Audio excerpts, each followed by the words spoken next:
As crews in Oklahoma continued to battle a large wildfire near Guthrie early this morning. The wildfire broke out Sunday afternoon when a controlled burn got out of hand and has destroyed an estimated 4 to 6 square miles of land, as well as several homes. Guthrie Fire Chief Eric Harlow says the area has a lot of trees and is difficult for fire crews to access. There's very dense homes in here, mobile homes, brick homes, barns, storage buildings, a lot of abandoned stuff, old cars, junk, stuff like that. Our biggest problem is getting in there and getting to the fire. That audio courtesy of KOCO TV. New Jersey's bid to bring legalized sports gambling to the state has met with defeat in the courts, but there's been one big winner so far. Correspondent Julie Walker reports. That would be the law firm hired to help Governor Chris Christie defend a lawsuit by the 4 major pro sports leagues and the NCAA. Figures obtained by the Associated Press show Gibson, Dunn & Crutcher has charged the state $2.8 million from August 2012 through the end of last year. Taxpayers will be on the hook for more when other attorneys' fees are included. Gibson Dunn is the same firm Christie hired at taxpayer expense to investigate the lane closing scandal at the George Washington Bridge. I'm Julie Walker. And in case you missed it, there were plenty of jokes from President Obama at the White House Correspondents Association dinner over the weekend.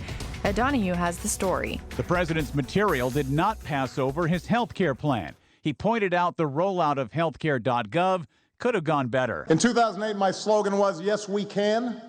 In 2013, my slogan was, "Control, Alt, Delete." Later, the president introduced a video that didn't play properly. I was told this would work. Does anybody know how to fix this? Health and Human Services Secretary Kathleen Sebelius stepped to the podium. I got this. I see it all the time. Sebelius is stepping down in the wake of problems with the healthcare website.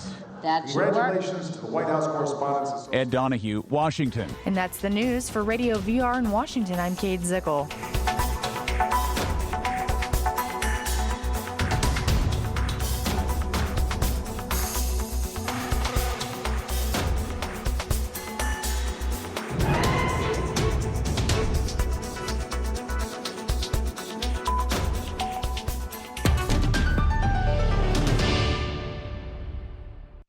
From the creation of the Bible in 1912 by a struggling Baltimore book salesman to the day in 1493 when Christopher Columbus and his crew looked back on their voyage and realized what they truly discovered was themselves. The Onion looks back at This Week in History.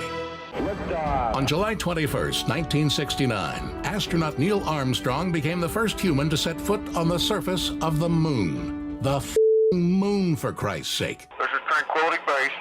The Eagle has landed. Jesus H. Christ, Houston. We're on the moon. Over. Roger, Tranquility. We copy that. We cannot believe you are on the moon. I'm descending the ladder. Just one more step and I'm wholly living. I absolutely am standing on the surface of the moon. Jesus H. Christ in a chicken basket. This is the Onion News Network.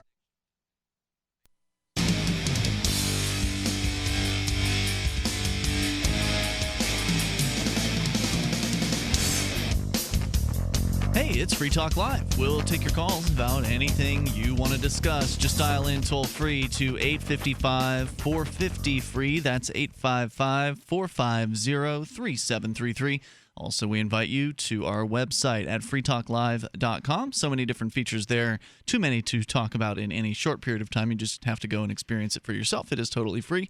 freetalklive.com. Also, another way for you to get your voice on the air is through Skype. If you have Skype, you should add this username, lrn.fm. Just send a contact request to lrn.fm, and we will accept your request, and it'll be easy for you to call on Skype from that point forward. So feel free to interact with us here on the air or online at freetalklive.com.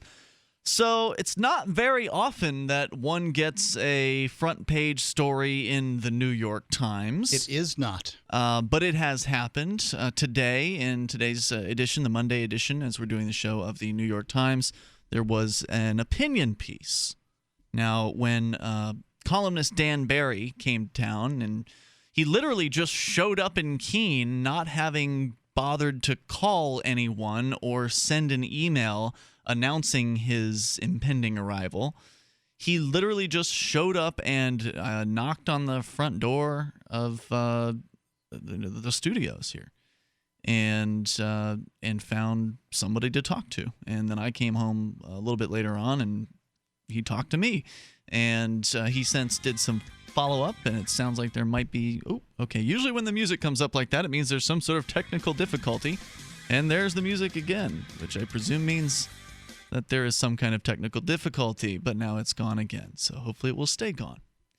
Anyway, as we were saying, reporter, again, you can't use the word reporter with this guy. Columnist. He's a columnist. He does. His name is Dan Barry. He does a column called This Land, and kind of the gimmick behind the column is that he wanders the United States. He goes to different places, small towns or whatever, and reports on various different things that he thinks are interesting, that his audience would like to know about.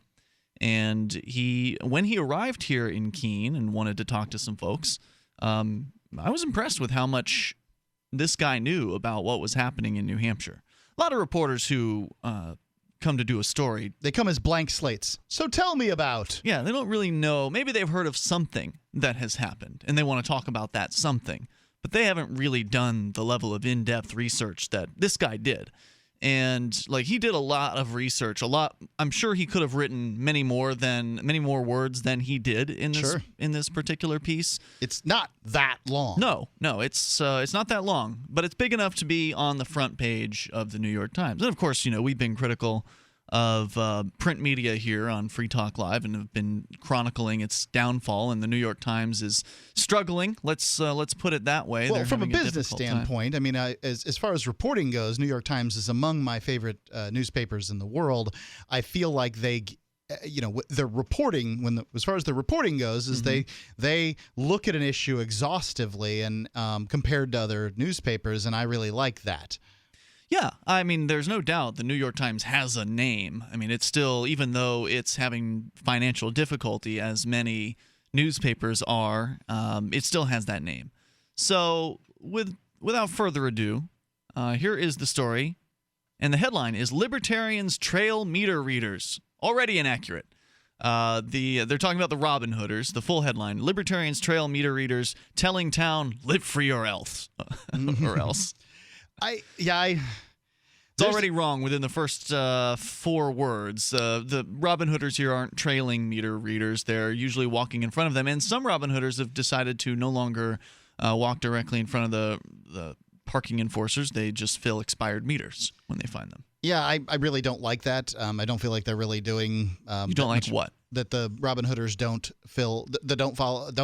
try to get out ahead of the meter readers, because they're not really doing the service that they're not saving people. Not as much necessarily. Saving people. If they just fill any old expired meter they come across with a car at it, that may or may not have an effect on saving them from a parking ticket. If a farmer just runs around with seeds and throws them all over the place, that's a pretty haphazard way of trying to grow food. Yeah. Whereas if you go along and you put the seeds in little furrows, you have a system of working, then you're going to be more successful. I'm not happy with the way it's done, but I'm not the one doing it, so I guess I don't get to say. Yeah, I wouldn't do it that way personally. When I go out, I do like to locate the parking attendant and walk 20-some feet in front of them to make sure I have enough time to put a card on the person's windshield. For those that don't know, we're talking about a Robin Hooder is a person here in Keene who feeds expired meters. The traditional classic method is to do it to walk in front of the parking enforcer, so as to guarantee that you're actually saving people from getting a ticket. Right. As the card that we put on people's windshields says. So what had happened with a couple of Robin Hooders is I guess were feeling sensitive to some of the people who've been upset in town at the alleged harassment by the Robin Hooders, and have done that, have distanced themselves from the parking enforcers so they can't be painted with the harasser brush. I think that's their concern. But on the other hand, there haven't been new cards printed yet, so the cards they're leaving are saying that they're saving people. So I consider that seems dishonest. I don't think it's dishonest, but I don't think it's efficient. It's certainly not efficient. It certainly is resulting in more money going to the city government. If you just fill any old expired meter and the meter reader's not around, then you're just throwing money in the city's coffers. In the same way that if you run around tossing seeds all over the place as a farmer, you're wasting seeds. Yeah. So, but anyway, yeah, I'm not in charge of the Robin Hooding thing. I just do it from time to time. Right. So, but of course, you're the picture in this article. You're considered. I'm one of a few pictures. Yeah, you're considered sort of the one of the central figures here, and you rarely Robin Hood. It's true. And it didn't stop the city from suing me over it, but I mean, you're rarely involved in this particular activity, but. You're often painted as the head honcho of the whole thing, and that's kind of amusing. No one ever comes and asks me my opinion about this, and I'm only slightly less involved in Robin Hooding than you are. It's true. So here's a story from Dan Barry, the columnist from the New York Times. Again, front page story today. Not above the fold, but front page nonetheless. Sweet. In most front places. Front page of the newspaper or front page of a section? Of the newspaper. Oh, sweet. Yeah, I confirmed that today. You can go to their website. You can actually look at a scan of their front page. The feeling I got from this was, this is a person with an opinion, sort of what I call, and this is the same thing I say about people like Limbaugh and all kinds of other pundits out there, is people that have this willful ignorance around the ideas of liberty. You can feel it all in this article. So, Keene, New Hampshire. In most places, the parking enforcement officer reflects the municipal compact. Armed only with a gadget that can spit out a ticket at the forgotten drop of a dime, the officer quietly serves civic and commercial life by ensuring that meters are fed. Yay, civic and commercial life. Oh, isn't it just the commercial life here? Isn't it just the business owners that are complaining about parking? They're writing letters to the editor. You're not serving me if I don't want you to serve me.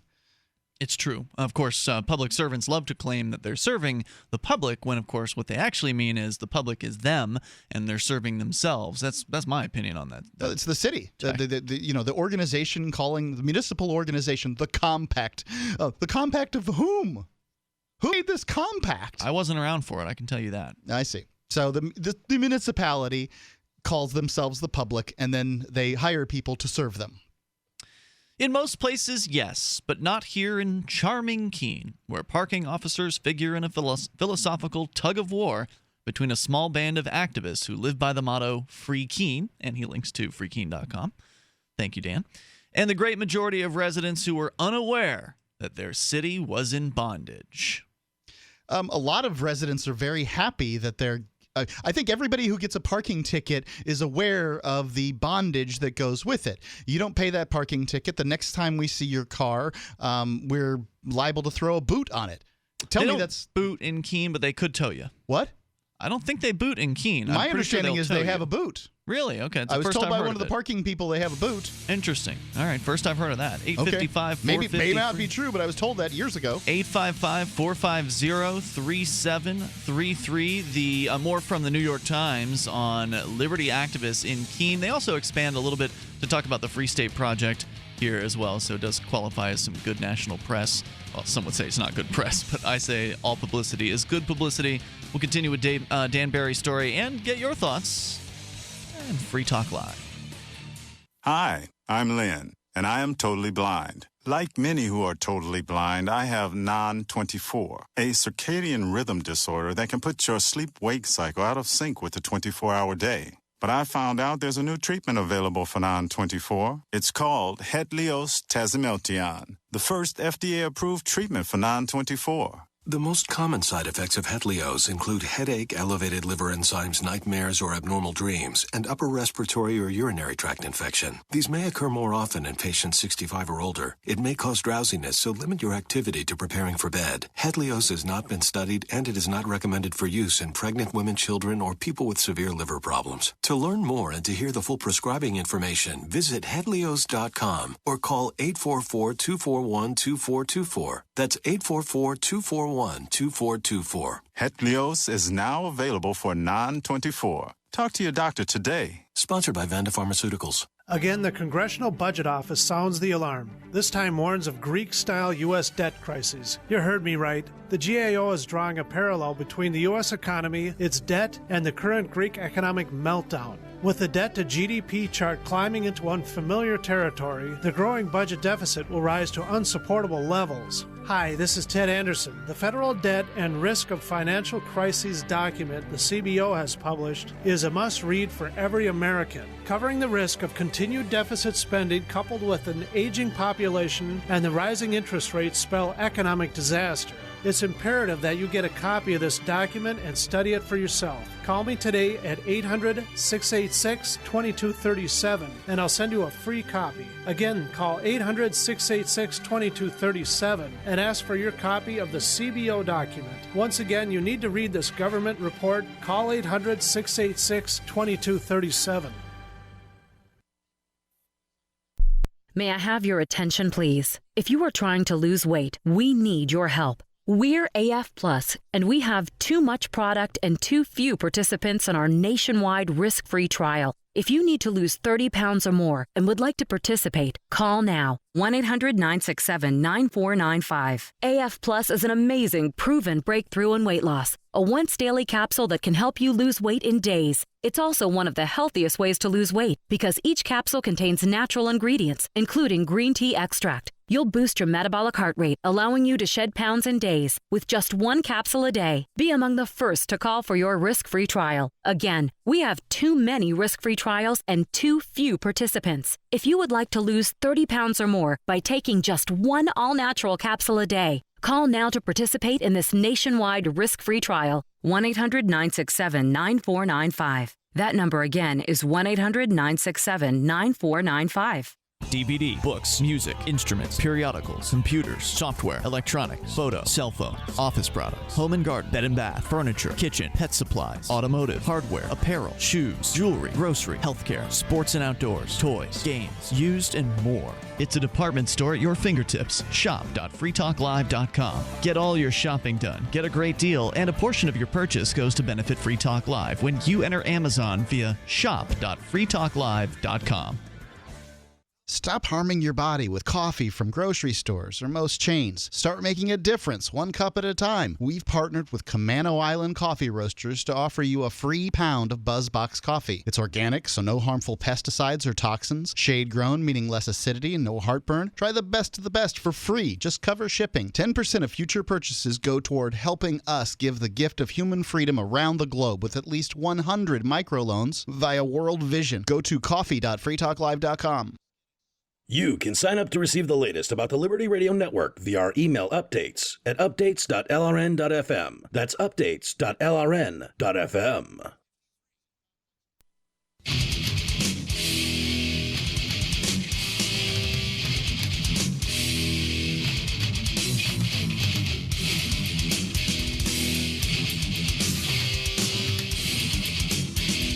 It's Free Talk Live. Take your calls about whatever you want. We're also sharing with you the New York Times piece that features Free Talk Live. We'll continue that here in moments. Our toll-free number is 855-450-FREE. That's 855-450-3733. And you can Skype into the show. Skype username is lrn.fm. Join us online at freetalklive.com. Sherry's Berries. These are delicious premium berries dipped in chocolate. White chocolate, dark chocolate, milk chocolate with swizzles and nuts on them.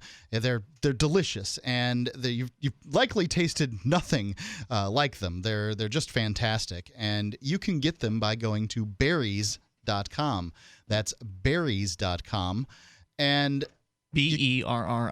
That's correct. Thank you so much for that. You click on the microphone in the upper right-hand corner of the page. You enter FTL, and you'll have the opportunity to order this gift for Mom. It's as unique as she is. Giant, freshly dipped strawberries, starting at $19.99. It's over a 40% savings. Or you can double the berries for just $10 more. You click on the microphone in the upper right, use coupon code FTL, and you will be able to get these berries. And there's, by the way, there's a special offer there. You just go there to Sherry's Berries, and you can enjoy that for $10 more. You can double the berries, and that's really, really a great option because these are so good that you're going to want to be able to share them with other people. They're enormous and delicious, juicy, strawberries. Just please trust me. I've had these things and they are incredible. Berries.com. Click on the microphone in the upper right. Type in FTL and order today. And you can get them delivered right on Mother's Day or around Mother's Day. Shipping really depends on its proximity to Mother's Day. But Mom's going to really love this. Berries.com. All right, so continuing on here, the New York Times columnist, Dan Barry, and this is one of the first things he clarified to me when we were first talking, and I referenced him as a reporter, and he said, no, I'm not a reporter, I'm a columnist, and so opinion is to be expected in a column piece, an opinion piece. Yeah. And he certainly has his opinion here. Anyway, he talks about freekeene.com and the parking, what he calls a philosophical tug of war between the small band of activists at Free Keene and what he also claims is the great majority of residents who were unaware that their city was in bondage. Now, was it Harriet Tubman who was famous for saying... freed 1,000 slaves and would have freed 1,000 more had they known they were enslaved. Yeah. So I think that's somewhat I have no idea what here. she means by that, but I think that the statement is on its face bullcrap. The fact is, you know you're in bondage when you get a parking ticket. You know what the consequences are. These people will take my car. So the idea that the residents, the vast majority of the residents, don't know that they're in bondage is nonsense. They know because they go to the malls and the other places rather than parking on Main Street. You know, the restaurants and that sort of thing. The fact is that these parking places drive a certain amount of people out of the downtown area. That's true, but those people could be in denial, Mark, about their bondage. I mean, denial is a very powerful and very common human condition, and so there are a number of people who will tell themselves that they deserve the parking ticket, that this is part of the agreement of coming downtown. But shopping. That's not claiming you're not in bondage. Well, if you had agreed to those bonds, then would it really be bondage? No. If the person... If a slave claims that I deserve the lashings, that does not mean that the slave is not in bondage. I know from an outside perspective, I know what you're saying, but if the slave believes firmly that he believes that that he wants that he deserves those lashes, if the slave wants the lashes, they're not in bondage. If the slave believes they deserve some the of these lashes, people want the parking enforcement department. Some of them have do made the vast statements. majority of people want I doubt tickets? that. That's why I'm calling this a lie. Okay. He just doesn't have this right. He needs he's got the it looks like the people of Keene are being saved by people who don't want and they don't want saving. No. Wait a second. The people of Keene send money to Robin Hood and his merry people because they do want saving. Some people. People give hugs. They say thank you. The majority of contact with non-government workers and people who aren't family of government workers is positive. It right? is. Yeah, actually, I was on the streets yesterday. This is a damn lie. Just go ahead and say, Dan, damn lie. It's certainly part of his editorial narrative, yes. And damn it's not lie, really, Dan. It's not really honest. He was a jerk when he came in here, frankly. He wasn't to you, but, I was sitting in here and he gave me some trouble about doing an interview. The guy is full of himself and full of his opinion. He's just a Rush Limbaugh who can write. Well, anyway, I was to the point of people liking the Robin Hooders and the being saved from getting parking tickets in Keene. That's been my experience for the majority of the people I've talked to in downtown Keene. I was there yesterday for about an hour and a half doing petitioning. We've been getting people to sign petitions to oppose the proposed rate increases. The city of Keene is proposing this week. They'll be proposing, rate increases of the parking meters. They want to double the fines. They want to apparently they also want to increase the hours. They want to make the parking enforcement go later. Right now, it shuts down at 5 o'clock on a daily basis. They want it to go to 7 or 8 or something like that. So we haven't actually heard the official proposal. They've just been throwing around some numbers of what they want to do. We have to get more money. How are we going to do that? Right. And so we've been taking what they won't say around. Is they'll say things like, oh, we're not going after the Robin Hooders because they're costing the city money. It's because they're harassing meter maids. But then they say, we need to raise rates. Why do you suppose they need to raise rates? Is it because the accountant, who is Robin Hood, went through their books and found out that they've cost them somewhere in the neighborhood of tens of thousands of dollars? Could be. That would be speculation. You could also say that it's been over a decade since they have raised rates and costs of enforcement, and et cetera, have gone up. Right. But what they say the purpose of parking downtown is to dissuade people from parking too long, is to kind of keep things moving, to make sure that, to get the churn, to make sure that people who live downtown aren't using the parking spaces of people who might shop downtown. So then you have this kind of, this back and forth, I mean, are we increasing the rates in order to, pay for parking enforcement, which has never been in the black from what we can tell? It's never paid for itself. It's always been in the red. And if so, this is, parking enforcement is a service of the city to create this churn. And I think all that Robin Hood's ever said is I think there's better systems for doing this. Let's look at a different system. And they don't know how to do that. They don't. Really, that's what this all comes down to. They have their system. They want to crank it up. The people that he calls the municipal compact, is that the terminology he used? Yes. The municipal compact. The municipal compact knows nothing of innovation. It doesn't have to have innovation. The state, people that claim a monopoly privilege on the use of force in a given geographic area, the state doesn't need innovation. They've got force and guns. Right. We know that, but the way they paint themselves, interesting. If you go to freekeene.com, you can listen to some audio from a local morning show this morning I called into, and the mayor is on there claiming that they're working hand in hand with the business owners in downtown, and they would never just force something on those business owners. They would never do that in Keene. Well, the business owners believe that. They don't believe that for a second. Yeah, exactly. More coming up. Free Talk Live. Gentlemen, in search of $1 million smile that'll make them take notice, really get their attention? Then get the mud. My Magic Mud. The fluoride-free whitener with no chemicals, additives, GMOs, or bad taste. And safe to swallow. My Magic Mud detoxifies, reduces sensitivity, cleans and strengthens your teeth while it whitens. Comes as a powder for pure whitening power. Start looking good for that special someone. Get the mud now. MyMagicMud.com. Tired of taking handfuls of vitamin pills? Look and feel super with a great-tasting liquid vitamin and mineral supplement called Passion for Life. This incredible 1-ounce daily drink can lead to better stamina and energy due to faster, more complete absorption. Passion for Life contains 135 all-natural whole food ingredients. It's the best-tasting, most powerful product of its kind on the market. Order now by calling 844-TRY-LIFE or find out much more about Passion for Life by visiting 844TryLife.com. 844TryLife.com.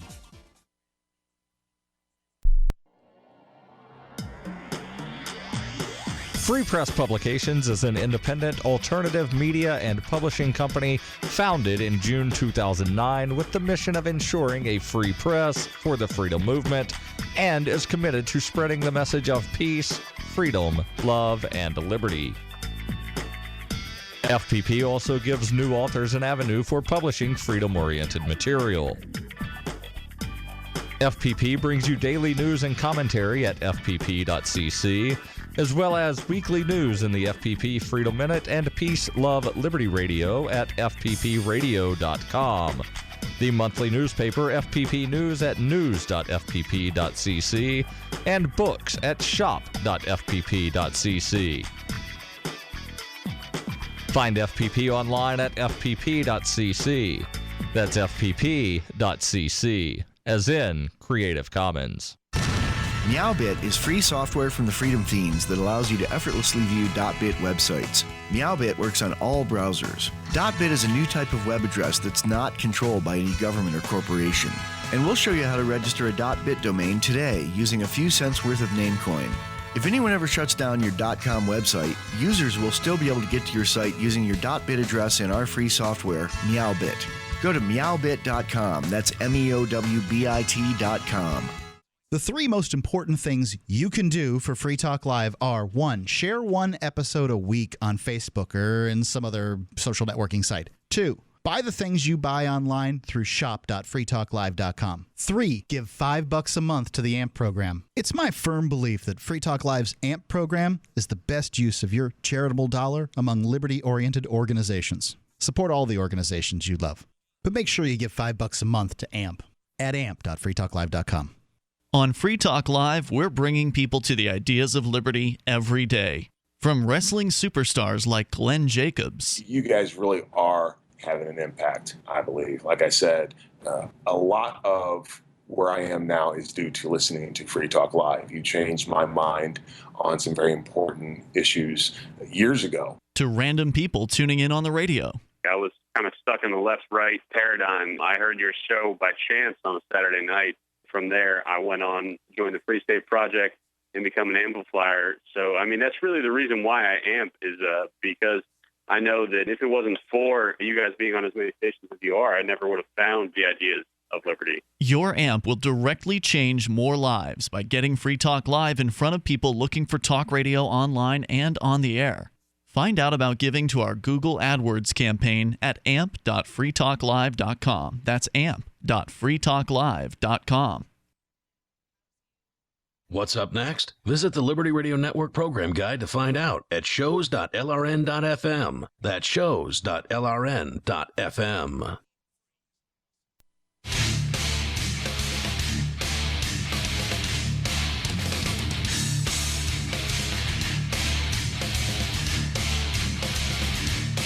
This is Free Talk Live. You can bring up what you would like. The toll-free number here is 855-450-FREE. That's 855-450-3733. We've got Skype into the show at username LRN.FM.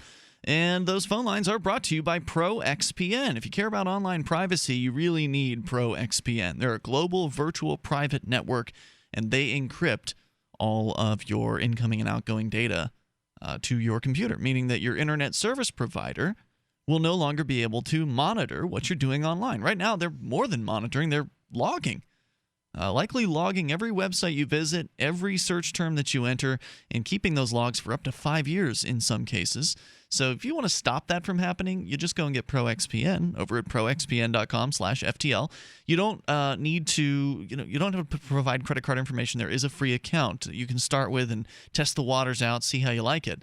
ProXPN is a great service. You're going to want to upgrade quickly, I'm sure, to the premium account for all of $5 a month. And with that $5 a month, you get extra services. With the free account, you have limited bandwidth. With the premium account, there's unlimited bandwidth. You can connect to different servers around the world, and you also have the ability to privately torrent with their premium account. You can use our discount code to save 20% on the price of the account, which brings the price down to about $5 a month when you buy the annual plan. So don't forget to use this code when you sign up.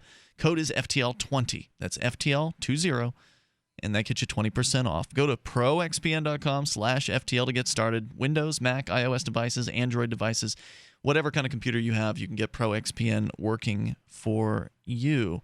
And again, that premium account, get 20% off with code FTL20. Go to proxpn.com/FTL. And don't forget, there's a risk-free 7-day money-back guarantee. You have nothing to lose but your privacy. And ProXPN does not keep records of your online browsing habits. proxpn.com/FTL. As we go back to the story here, front page of the New York Times, and actually according to Sci-Phase online, he says that apparently we also got a mention on, or the article got a mention on the International New York Times in Europe and Asia, in a section mentioning online articles that are not in their paper.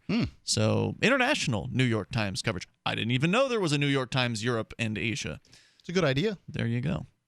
So, Dan Barry is the opinion columnist writing about the Robin Hooders, the people who save folks from tickets, which he explains here. Keene's 2 parking officers, both women, are often videotaped by young adults known as Robin Hooders. And then he links to the Robin Hood info page, or no, Robin Hood video on YouTube. I've got to say, good job, Dan, for not taking the low road with the sexist, it's young men harassing women, narrative that has been bandied about here. I think that he did a good job not going for that really low-hanging rotten Are you fruit. being facetious? No, I'm not. Oh, okay. I thought you were suggesting that he was suggesting that with his I don't wording. think he was. Okay, gotcha. They track the whereabouts of the officers by two-way radio, feed expired meters before $5 tickets can be written, and leave a business card saying that we saved you from the King's Tariff. Welcome to Sherwood Forest, New Hampshire, where these acts of charity have led to some donations and gratitude, but also to sidewalk tensions, harassment allegations, and litigation. They're part of a broader effort by about 24 activists, most of them from someplace else, to unshackle Keene from the violent monopoly, he puts that in quotes, of government and its enforcers, including these parking officers who work in weather fair and foul. I think that the violent monopoly thing is it's kind of difficult to say, because here in the United States you don't have a monopoly on force. You have a cartelized monopoly of force. So, for instance, the town of Keene is chartered from, the city of Keene is chartered from the state of New Hampshire, right? Okay, yes. The United States is, frankly, signed on to and given its power from the states too, initially, right? Yep. So you have the state in and of itself, the state of New Hampshire is supposedly the monopoly of force, but it really sort of cartelizes out, even through different departments that often will war with themselves. And the federal government's the same way. It has moved into the realm of the actual monopoly of force, because that government, the federal government, goes on and it not only does it dictate how things go on inside the United States, but it dictates to other countries how they're going to do business, either by hook or by crook. They'll either give you the payoff and say, hey, here's some money. You know what we'd like to see? We'd like to see you expand your border patrols and your whole customs apparatus and that kind of thing. We'd like to see some of this and your drug interdictions. We're going to give you some money for that. It looks like you need some tanks and some helicopters. We're going to give you those things. So, in some ways, it's either the carrot or the stick, or if you don't follow the rules they want you to follow from Washington, D.C., they'll invade ultimately,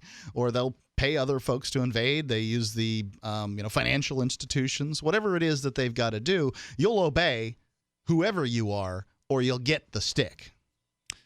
Well, would you suggest calling it the violent cartel instead? Because, obviously... Cartel confuses things. It's a monopoly in that you can't start your own competing organization to provide the same services in a lot of cases. I think that... See, one of the things, though, is when you look at, for instance, what happened in Albuquerque. So in Albuquerque... What, with the police being out of control? Yeah, well, the police are out of control in Albuquerque, but the FBI's stepped in, right? Okay. So the FBI steps in and sort of polices the police. So you have this situation where it's not exactly a monopoly, right? Like these different agencies will police themselves.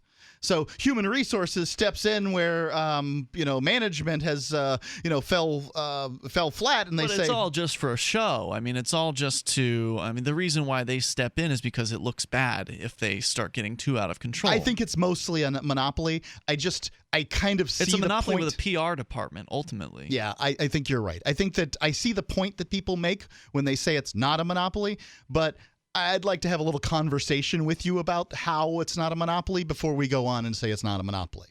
The mundane matter of parking has become so contentious that a third parking officer, an ex-soldier who served in Iraq, quit last year because he says he could no longer take the close-up videotaping and the taunts that, quote, I had condoned the droning of brown babies, unquote.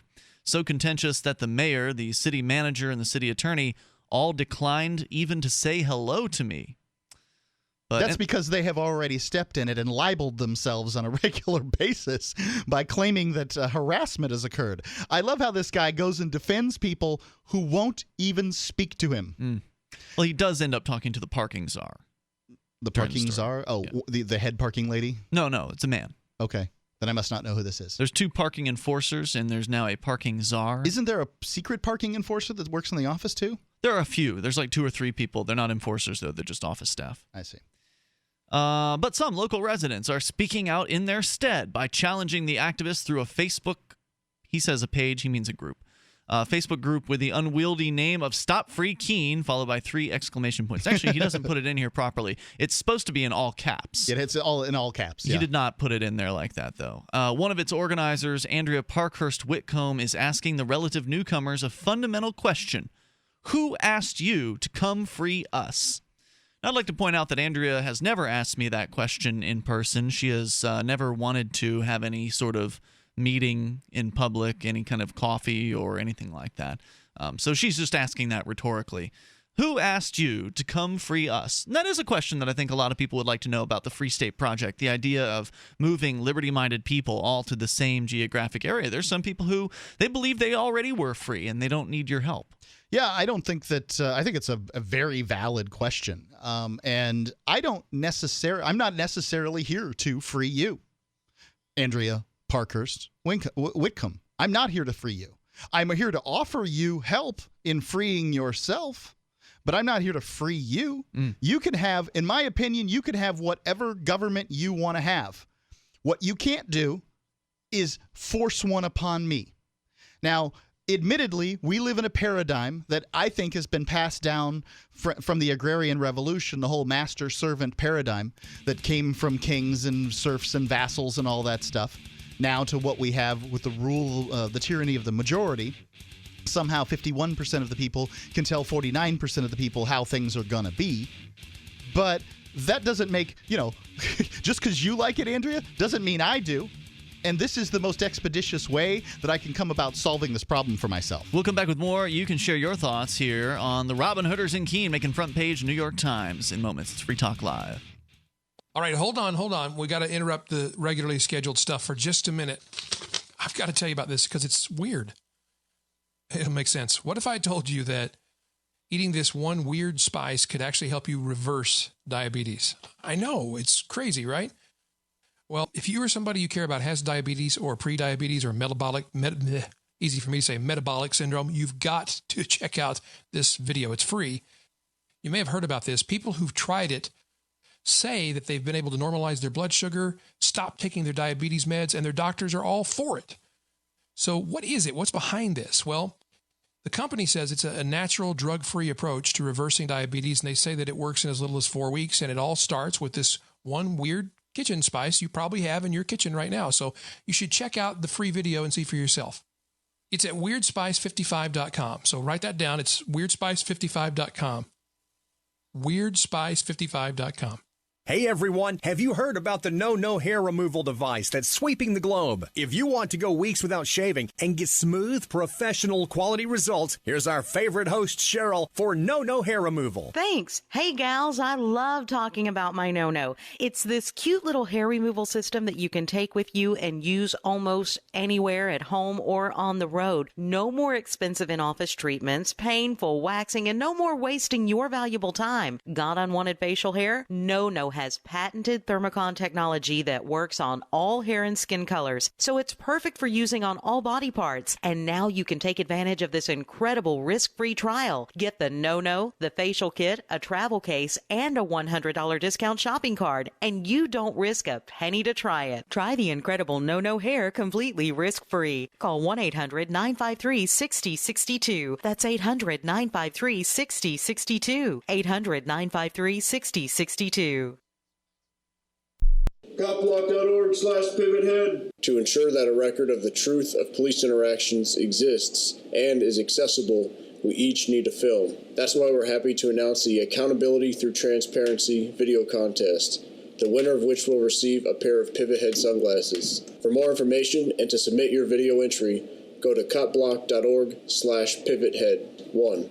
Document with a camera a police employee exhibiting double standards or the standards we expect them to live up to. This can be done while on foot, during a vehicle stop, while submitting an open records request, etc. 2. Upload your video to your YouTube channel. 3. Fill out the form at copblock.org/pivothead by the deadline of midnight Eastern Standard Time, May 23rd, 2014. 4. The winner, chosen by contest sponsors, will be notified by email, and the Pivot Head sunglasses will be shipped once a mailing address is received. Copblock.org/pivothead. You can listen to Free Talk Live on the radio, podcast, satellite, webcam, and our live streams. But did you know you can listen to Free Talk Live from any phone, anywhere? Add this number to your phone, 213-493-0308. It's a long-distance call, so make sure you're familiar with your phone's calling plan. The Listen lines are airing the latest episode of Free Talk Live 24 hours a day, including our live shows. Call 213-493-0308. That's 213-493-0308. Ross Ulbricht was arrested by the FBI in 2013 and charged with victimless crimes in relation to allegedly operating the Bitcoin-based Silk Road black market. He has been in a prison cell awaiting trial ever since. If he did it, he's a hero for making the black market a safer place. If he did not, he's a man wrongfully accused. Either way, if you love freedom and want to end the war on drugs, Ross and his family need your support. You can learn more and help fund his defense at freeross.org. That's freeross.org. If you enjoy LRN.FM, please contribute to your favorite shows via their websites and become an amplifier at amp.lrn.fm. That's amp.lrn.fm.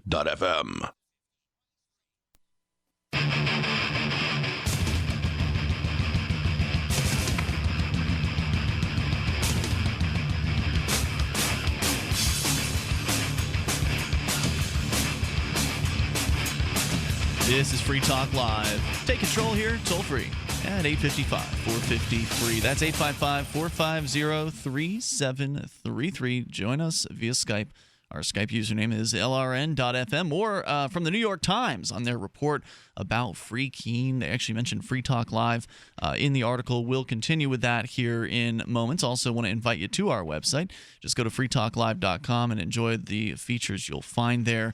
Of course, the news about Free Talk Live comes in relation to the Free State Project. We haven't gotten to that part of the story yet, but there's a mention of the Free State Project coming up here in a little bit, which of course is the idea of moving people who love the ideas of freedom all to the same place. And as you can see from what we've accomplished here in Keene already with all the news media coverage that we've received for various different acts of civil disobedience and activism and outreach and things like that, we've already made a big splash here. And the Free State Project hasn't even officially begun the move. There's early movers. Mark, you and I, we moved early back in 2006. The New Hampshire was chosen as the destination for the Free State Project in 2003. So early movers have been filtering in over the last decade. And there are only about 1,500 people who are here already. But with only 1,500 people, the Free State Project has already had a measurable impact. We've already had a state representative say that the Free Staters are the single greatest threat to the state. By the way, I don't think I mentioned this on the air. That state representative, Cynthia Chase, who made national headlines last year when she said that. Actually, it was late 2012. It was December of 2012 when she said that. But anyway, it hit last year. It hit the mainstream media. And she's gone. She's leaving this year. This is her last term as a legislator. She's claiming this that she's is inevitably frustrated. going to happen, right? As strides are made, and they have been made by liberty activists here in New Hampshire, people, the Arch-Statists, the statisty of the statists, are going to find the place less and less palatable. Yeah. They're going to know it's not hospitable to them. They've got their finger in the air, and they're like, whoa, this is just not acceptable. And they're going to say, well, the state's big in Massachusetts, Vermont, Maine, Florida. Wherever it is I want to go, I see a growing government. Now, if they're Democrats, they're going to want to go to the Democratic places, or they're Republicans, they're going to want to go to the Republican-y places. I'm not exactly sure where they want to go or what they want to do. Not my job, but they're going to say, I can have warmer weather and more state wherever I go. Absolutely true. It's inevitable. There was one lady that lived in the same town as you, Mark, and she was very vitriolic, very angry about the Free State Project, even wrote articles for Counterpunch at one point, which is an online website of some repute. And she's gone. She's taken off. The old Cup guy, the guy who got into a scuffle with Sam Dodson, who was formerly a co-host on this show. He was this Cup guy was noteworthy for bringing out a cup that said something like "Free Keene" from the Free Keene stigma or something like that. He was shoving it in everybody's face. He pushed it in Sam's face, and there was like this controversy about that. That guy's gone. He sold his business. He left town. He's now living in Los Angeles. His daughter, who was a local statist troll, she's now living in D.C. So excellent. We see this happening more often. There are places for these folks, right? And there needs to be a place for people who love liberty. There isn't one. Right. Certainly not the comments section on the New York Times. One of the things that's interesting to read, but there are about 500 some comments now in this New York Times story that we're sharing with you. It's interesting to read some of the people's comments where they say things like, I used to live in New Hampshire. I sure am glad I don't live there anymore. And that's the kind of person. We are too. Right. That's the kind of person we want to see leave New Hampshire. There's a lot of people who've moved in here from other states. They've brought their big government ways with them, and now they're coming up against the Free State Project. And they don't like it because Free State Project participants are active. A lot of people are good at complaining about the problems that government creates, but they're not so good about doing things about it. That's the idea behind the Free State Project. Let's get people together who are willing to do something, to get active, to achieve liberty in our lifetime. Now, it's a messy process, as we've learned here in Keene. Well, because People are liberty gonna get activists upset. don't follow orders. There isn't a top-down hierarchy and marching orders and all that stuff. People get upset. I wish there was, because I would be handing out orders to all kinds of people, but they won't listen.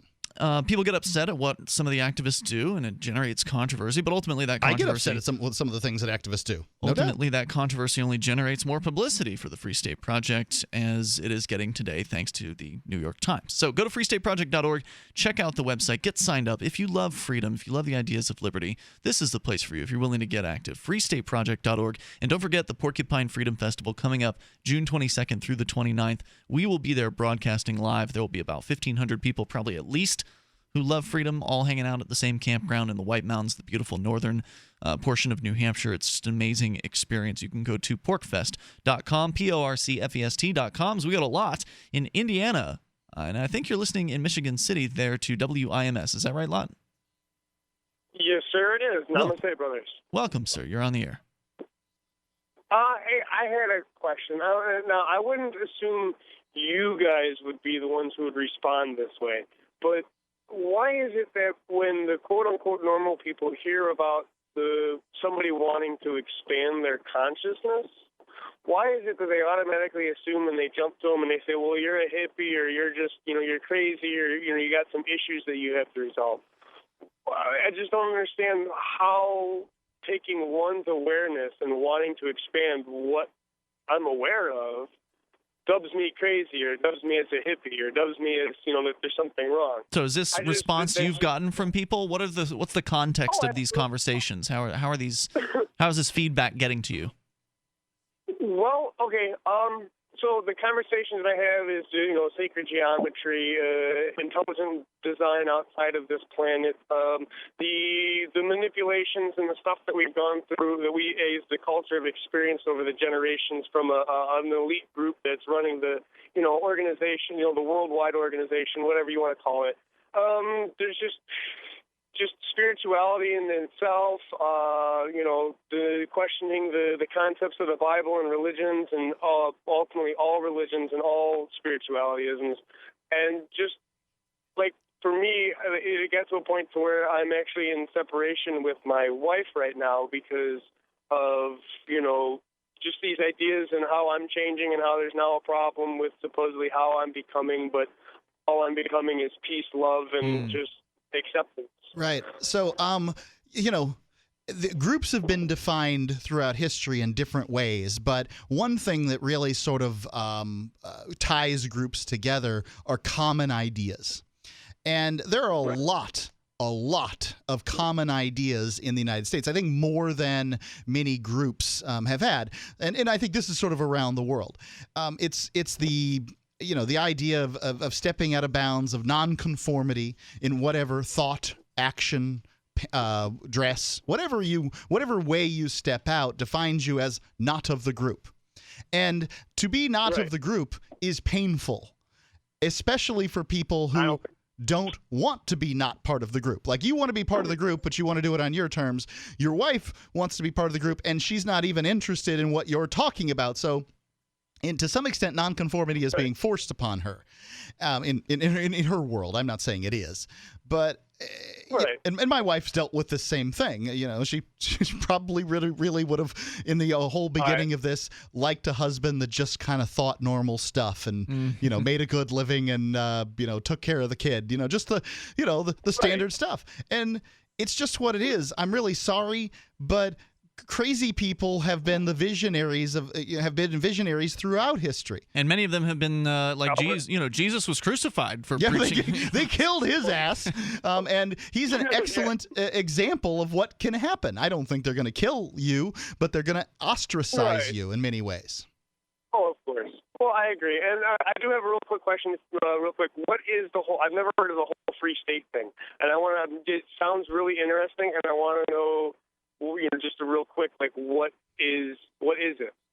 Well, a Free State Project is a group of what is expected to be 20,000 liberty-minded people. That is, people who believe that you should be free to live your life how you want, so long as you don't harm anybody else, and that in order to be free, you have to allow others to be free in their lives. Bringing people who have that philosophy together, all to the same geographic area, to effect change, positive change for more freedom for everybody who wants it for themselves. And there are 15,500 plus members at the moment, signers of the Free State Project Statement of Intent.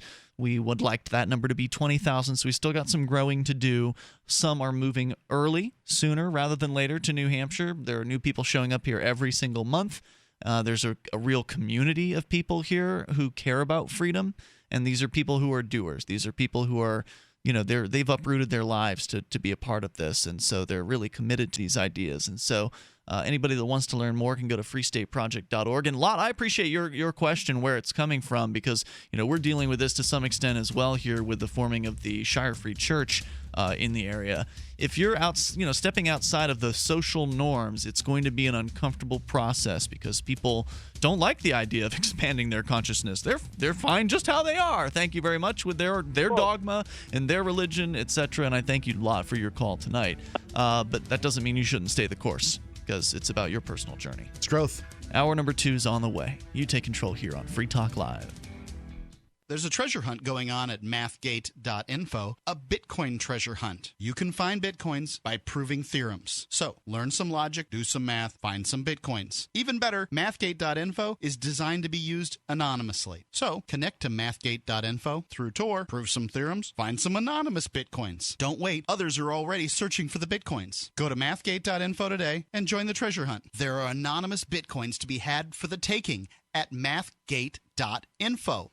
Geico presents a man who just saved on his motorcycle insurance. First off, my name is Daryl. Second, this is no motorcycle. This monster is 1,100 cc's of raw internal combustion power. Feel the ground shake! Now, I know what you're thinking. Where's this science teacher's logical attitude that goes with his sensible sneakers? Well, Mr. Rains on my parade, I saved a bunch on motorcycle insurance with Geico. Now, if you'll excuse me, I've got some young minds that need molding. Geico Motorcycle. See how much you could save. There's a treasure hunt going on at mathgate.info, a Bitcoin treasure hunt. You can find Bitcoins by proving theorems. So, learn some logic, do some math, find some Bitcoins. Even better, mathgate.info is designed to be used anonymously. So, connect to mathgate.info through Tor, prove some theorems, find some anonymous Bitcoins. Don't wait, others are already searching for the Bitcoins. Go to mathgate.info today and join the treasure hunt. There are anonymous Bitcoins to be had for the taking at mathgate.info. Did you know that you can listen to and watch Free Talk Live during our live show 7 days a week from 7 to 10 p.m. Eastern via our studio cam at cam.freetalklive.com? Not only that, but you can also chat with other listeners at the same time. Do I need to mention that both the studio cam and chat room are totally free? Outside of Free Talk Live's live hours, you won't see a cam feed, but will hear audio from the Liberty Radio Network. So listen, watch, and chat all free at cam.freetalklive.com. That's cam.freetalklive.com. You're listening to the live edition of Free Talk Live. Hour number 2 is next after the news here on the Liberty Radio Network at LRN.FM. From Keene in the Shire, the Liberty Media capital of the world, this is Daryl W. Perry, host of FPP Radio News for Monday, May 5th, 2014. Silver is trading at $19.70 per ounce. Gold is worth $1,313 per ounce. And according to BitcoinAverage.com, the average price of Bitcoin is $432. Antiwar.com reports major battles erupted overnight in southern Yemen's Shabwa province, leaving at least 43 militants dead, along with 10 Yemeni soldiers. Scores of others were wounded on both sides. The overnight fighting in and around the town of Mayfa was the deadliest, with 37 militants and 4 soldiers killed. Another 6 Yemeni soldiers died in a suicide bombing against a checkpoint, which left at least 20 soldiers wounded. Shabwa and the surrounding area has seen weeks of fighting as Yemen's military and allied tribes try to secure control over the area from Al-Qaeda in the Arab Peninsula and its own allies. In addition to the fighting in Shabwa overnight, a Yemeni army colonel was also killed by unknown gunmen in the city of Aden, not far down the coast. You've heard of ShinyBadges.com, but you need to check out the New Causes tab. Every item in that section includes a donation to a worthy liberty project, like the Free Ross Ulbricht Legal Defense Fund. So go to ShinyBadges.com, click on the New Causes tab, and get yourself a quality product that not only supports the cause you believe in, but starts a conversation with your neighbors. Plus, get a free gift when you pay with Bitcoin at ShinyBadges.com. Reuters reports a mid-air circus apparatus with acrobats suspended from it collapsed on Sunday during a performance in Rhode Island, injuring up to 20 people, 9 seriously, and shocking a packed house of spectators. The all-female team of the Ringling Brothers and Barnum and Bailey Circus crashed up to 40 feet to the floor when the rig tethering them by the hair gave way at the Dunkin' Donut Center in Providence. The acrobats hit the ground just after starting the hair hang performance. The performers did not scream as they fell, but there was a collective gasp from the 3,900 onlookers who were unsure as to whether the collapse was part of the act. Providence Fire Chief Clarence Keene said 8 women and 1 man were seriously hurt, with injuries ranging from head wounds to broken bones. A spokesman for Rhode Island Hospital gave different numbers, saying 11 people were treated in the emergency room and 7 were admitted. One witness said the collapse stunned the audience, saying it was a pretty packed house. There was a metal disc hanging from the ceiling, and it was like it was being held by a single cable. Stephen Payne, a spokesman for Field Entertainment, the parent company of Ringling Brothers, said that because the performers were attached to the equipment and could not let go, a safety net was not required. FPP Radio News is brought to you by Roberts & Roberts Brokerage. For over 35 years, Roberts & Roberts has been a trusted source for buying and selling your investment-grade precious metals. They now take Bitcoin for purchasing precious metals so you can turn your profits into a long-term investment. Call Roberts & Roberts today for knowledgeable advice on investing. 800-874-9760. Antiwar.com reports, after pro-government attackers burned a protester-held building in Odessa, Ukraine on Friday, killing at least 38 people within it, Odessa police responded with mass arrest of 67 of the surviving protesters, who they blamed for stirring unrest. They didn't stay arrested long, however, as the protesters marched on the police headquarters and stormed the building, smashing windows and forcing open gates. The police relented and released the detainees, though they say the charges against them have not been dropped. Ukraine's interim prime minister was in Odessa yesterday and was harshly critical of the police, saying they should have moved against the protesters, who they dubbed terrorist organizations. The police appeared much less interested in moving against the right sector and other ultra-nationalistic organizations, which set the fire on the protest headquarters and opened fire on those trying to escape. Odessa had not been a major part of the protest movement, which has dominated the East, but the growing fury over the deadly fire and the government's reaction to it being a crackdown against the selfsame protest movement whose members were targeted in the fire seems to be uniting protesters in the city. The situation in Odessa remains extremely tense and unsettled, and the Prime Minister's comments suggest they remain set on a course of confrontation against the protest movement, meaning the situation is likely to get worse before it gets better. This has been FPP Radio News, online at fppradio.com. Hello, this is anchor Doyle Redland. I have just been informed that my 40-year contract with the Onion Radio News expired 2 minutes ago. A brief extension has been added to my contract to allow me to say goodbye to you, my faceless listeners.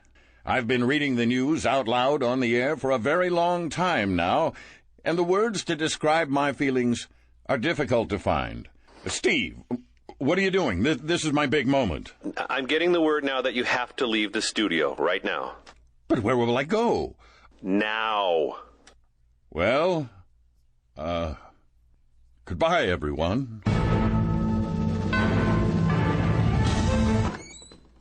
I'm just coming back for my hat. No, it's my hat. I just need it and I'll go. There's no need to get pushy. Moose! Rocco, I thought we were friends.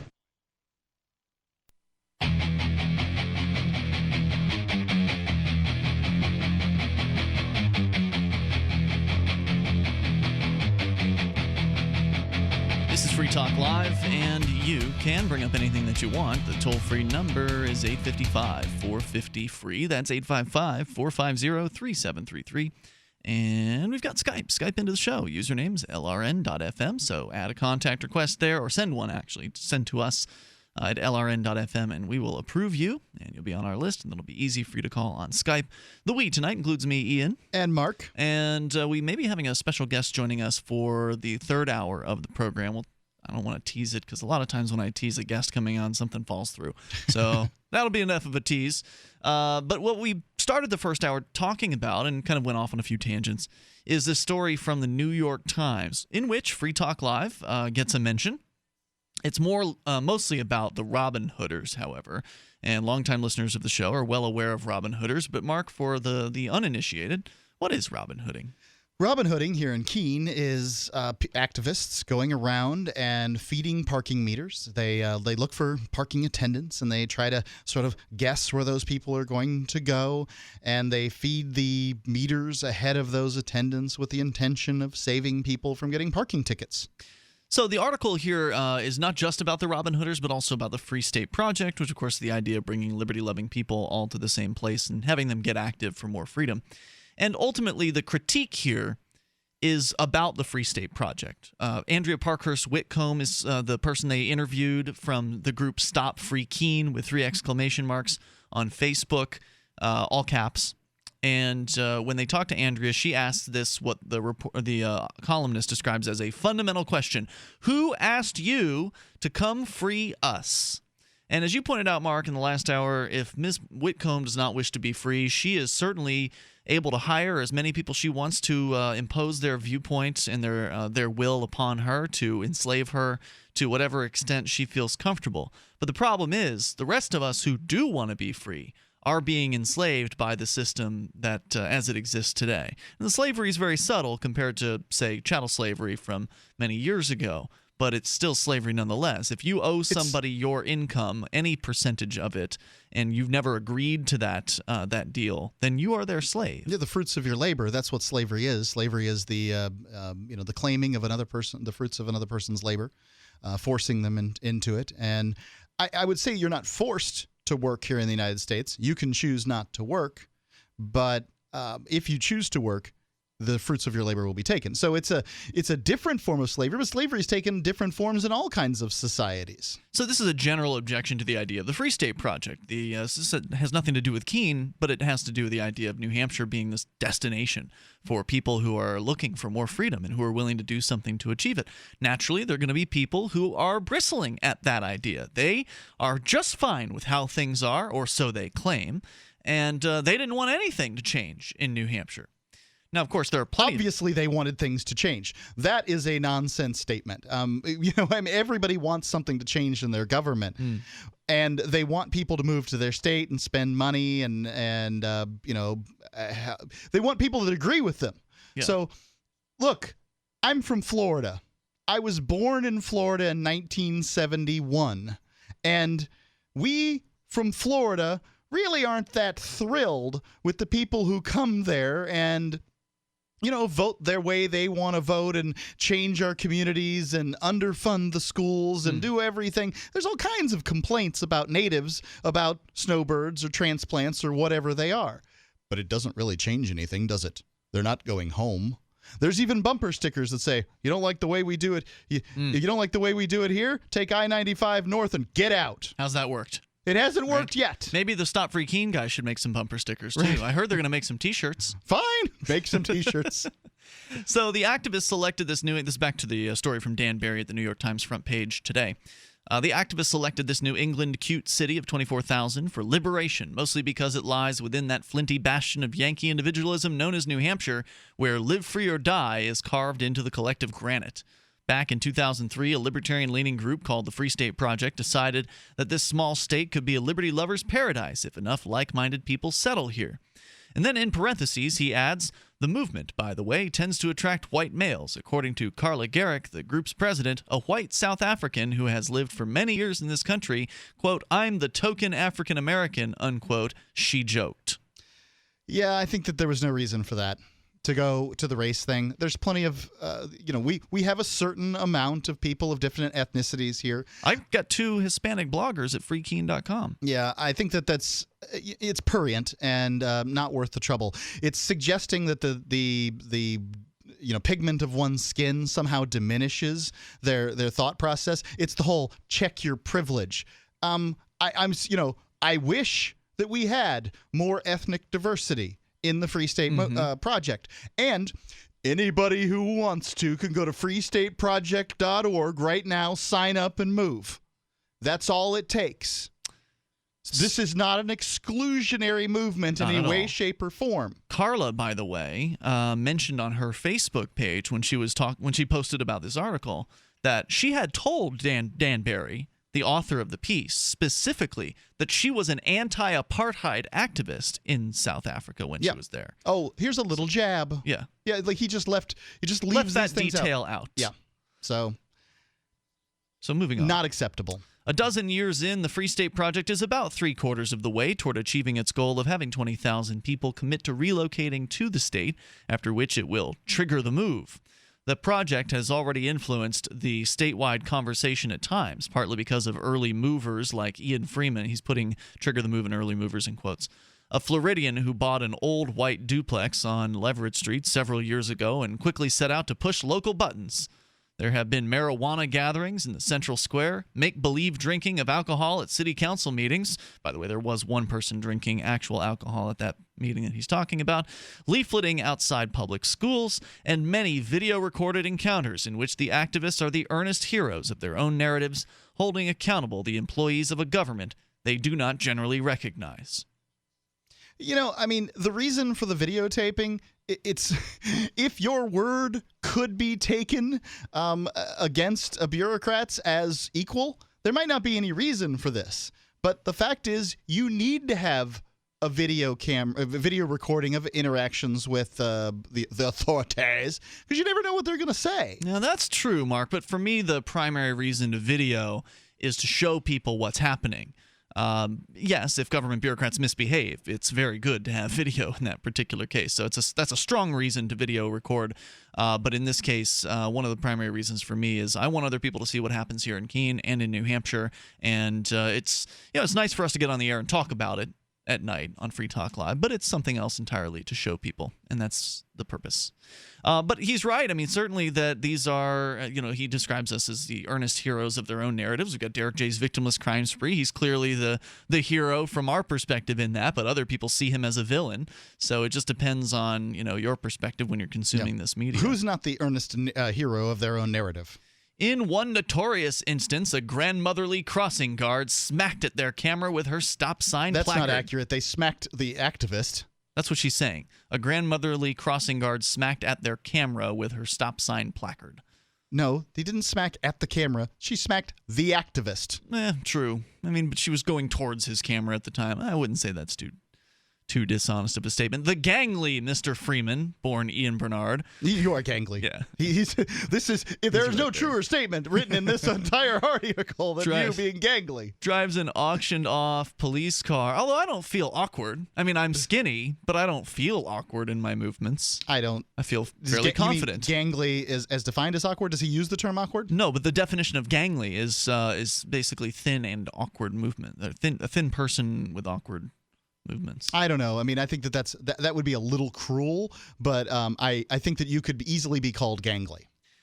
Like I said, I won't disagree with that for the most part. Drives an auctioned-off police car with Wisconsin plates, hasn't paid federal taxes for a decade, and boy, does that fume up the New York Times readers. Oh, God, why isn't he in jail? Some of them are asking on the comments section. So we'll come back with more here because there's a little bit remaining in the story, actually about halfway through. The New York Times piece, front page today.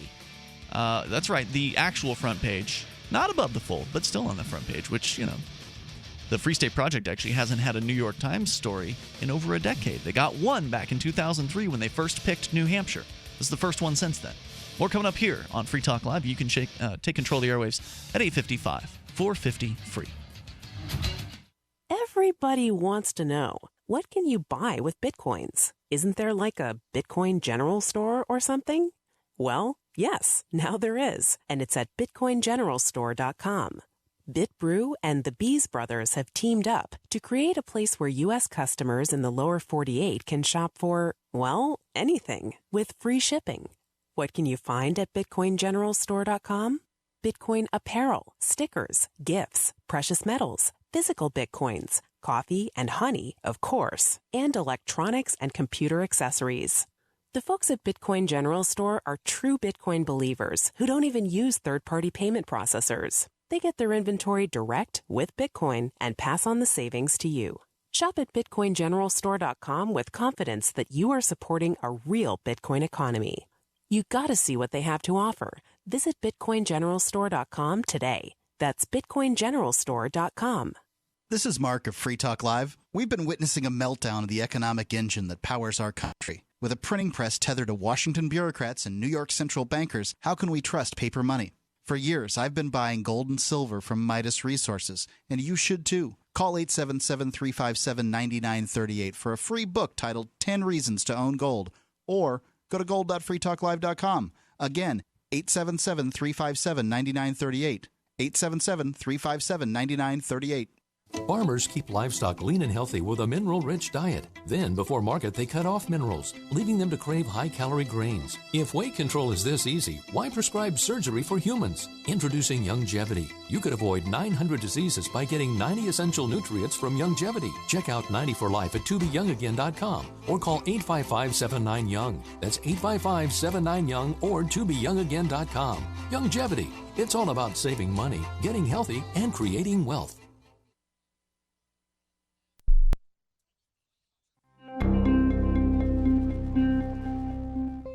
Already struggling to get by on the basic necessities of day-to-day life, lunatics across the nation confirmed today that they are now barely able to afford the quickly rising price of car meat.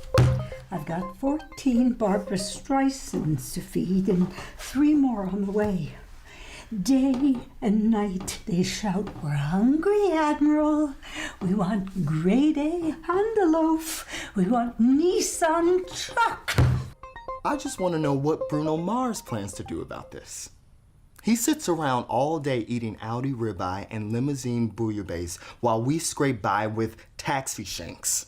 Meanwhile, the men at arms are still overseas fighting the war on Wheel of Fortune. For more on this story, check this week's Onion Review.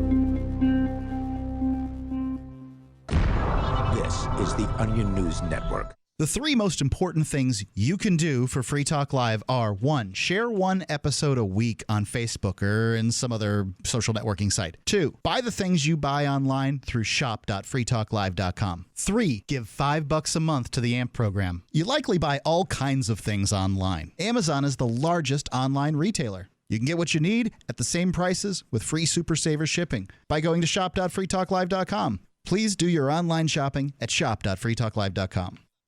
Have you ever wanted to move to the land of Libpair? Libertarian paradise, where there's fun for everyone that doesn't initiate force on others, fun for the kids, parties for the adults, buy and sell in silver or Bitcoin, scenic hikes and gun shoots, speeches to educate us all. The Porcupine Freedom Festival is Libpair in the White Mountains of New Hampshire for a week this summer, June 22nd to 29th. Get your tickets now before there's no more room. PorcFest, the event of a lifetime. PorcFest.com. That's PorcFest.com. You can watch the LRN Studio Cam and chat with other listeners anytime at cam.lrn.fm. That's cam.lrn.fm.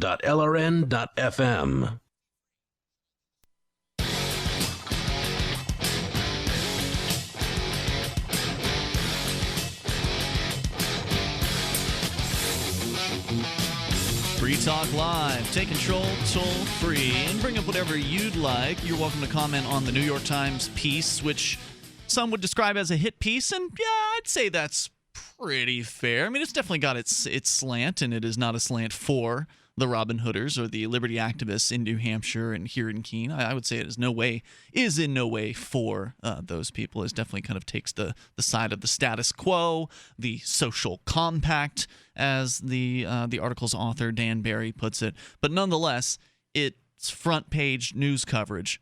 In the New York Times. Yeah, in the New York Times for Free Keene, Free State Project, Free Talk Live, These are important things to us here on Free Talk Live, and I'm very happy about it. I'm elated, and it's honestly not as much of a hit piece as it could have been. Given some of the questions he was asking in these interviews between me and James Cleveland, who's a.k.a. Robin Hood, and Carla Garrick, the questions he was asking seemed like he was going to get even dirtier in this story. The pointing out sort of the racial composition, at the ethnic composition of the Free State movement, I think is unnecessary. I mean, yeah, but he is playing to his audience, and it's not his audience full of white people. Come on, let's be clear here. But they're liberal. A lot, there's probably a number of liberals with white guilt in the audience. Indeed, as well. But what's that got to do with anything? There's plenty of liberals with white guilt here in New Hampshire. I'm probably one of them. So what? Well, the idea was to paint the organization as a male white organization. Yep. A white guy playing the race card on white people, selling it to white people. What in the hell? But it's still a true observation. I mean, the Free State Project is majority male and majority white. What's it have to do with anything, though? I don't know. It's just an observation. Is our organization somehow diminished by the amount of cockatine in people's skin? I think that more diversity would be a good thing for the Free State Project. I would agree with you. So, yeah, I think it's a legitimate thing to state. I understand what you're saying, Mark, is it seemed like it was unnecessary at that point in the story. It's a jab, and yes, I think it was a jab. I don't think it's. I think it's unbecoming. So it is an opinion piece, not an article, not a news article. If he wanted to talk about racial composition in a way that I seem more fair, people, the Free State Project sort of bemoan their racial hegemony or whatever. Like he could say that's true. We're concerned about this, and it is something that we'd like to see change. The Carla Garrick pointed out that the sign up at freestateproject.org is open to anybody of any ethnicity or cultural heritage or in fact, whatever. One of the things you can't be in the Free State Project is a racist. There are a few things you can't. I can't remember how they phrase it, but yeah, I mean, you can't advocate for violence. You can't be a racist, and there's something else, bigot. I think as well. So he goes off on me for a moment here, saying that I haven't paid federal taxes in a decade, and he's donated his house to the recently established Shire Free Church, which is now seeking tax-exempt status. From this parsonage, which he puts in quotes, he broadcasts his nationwide Free Talk Live radio show several nights a week.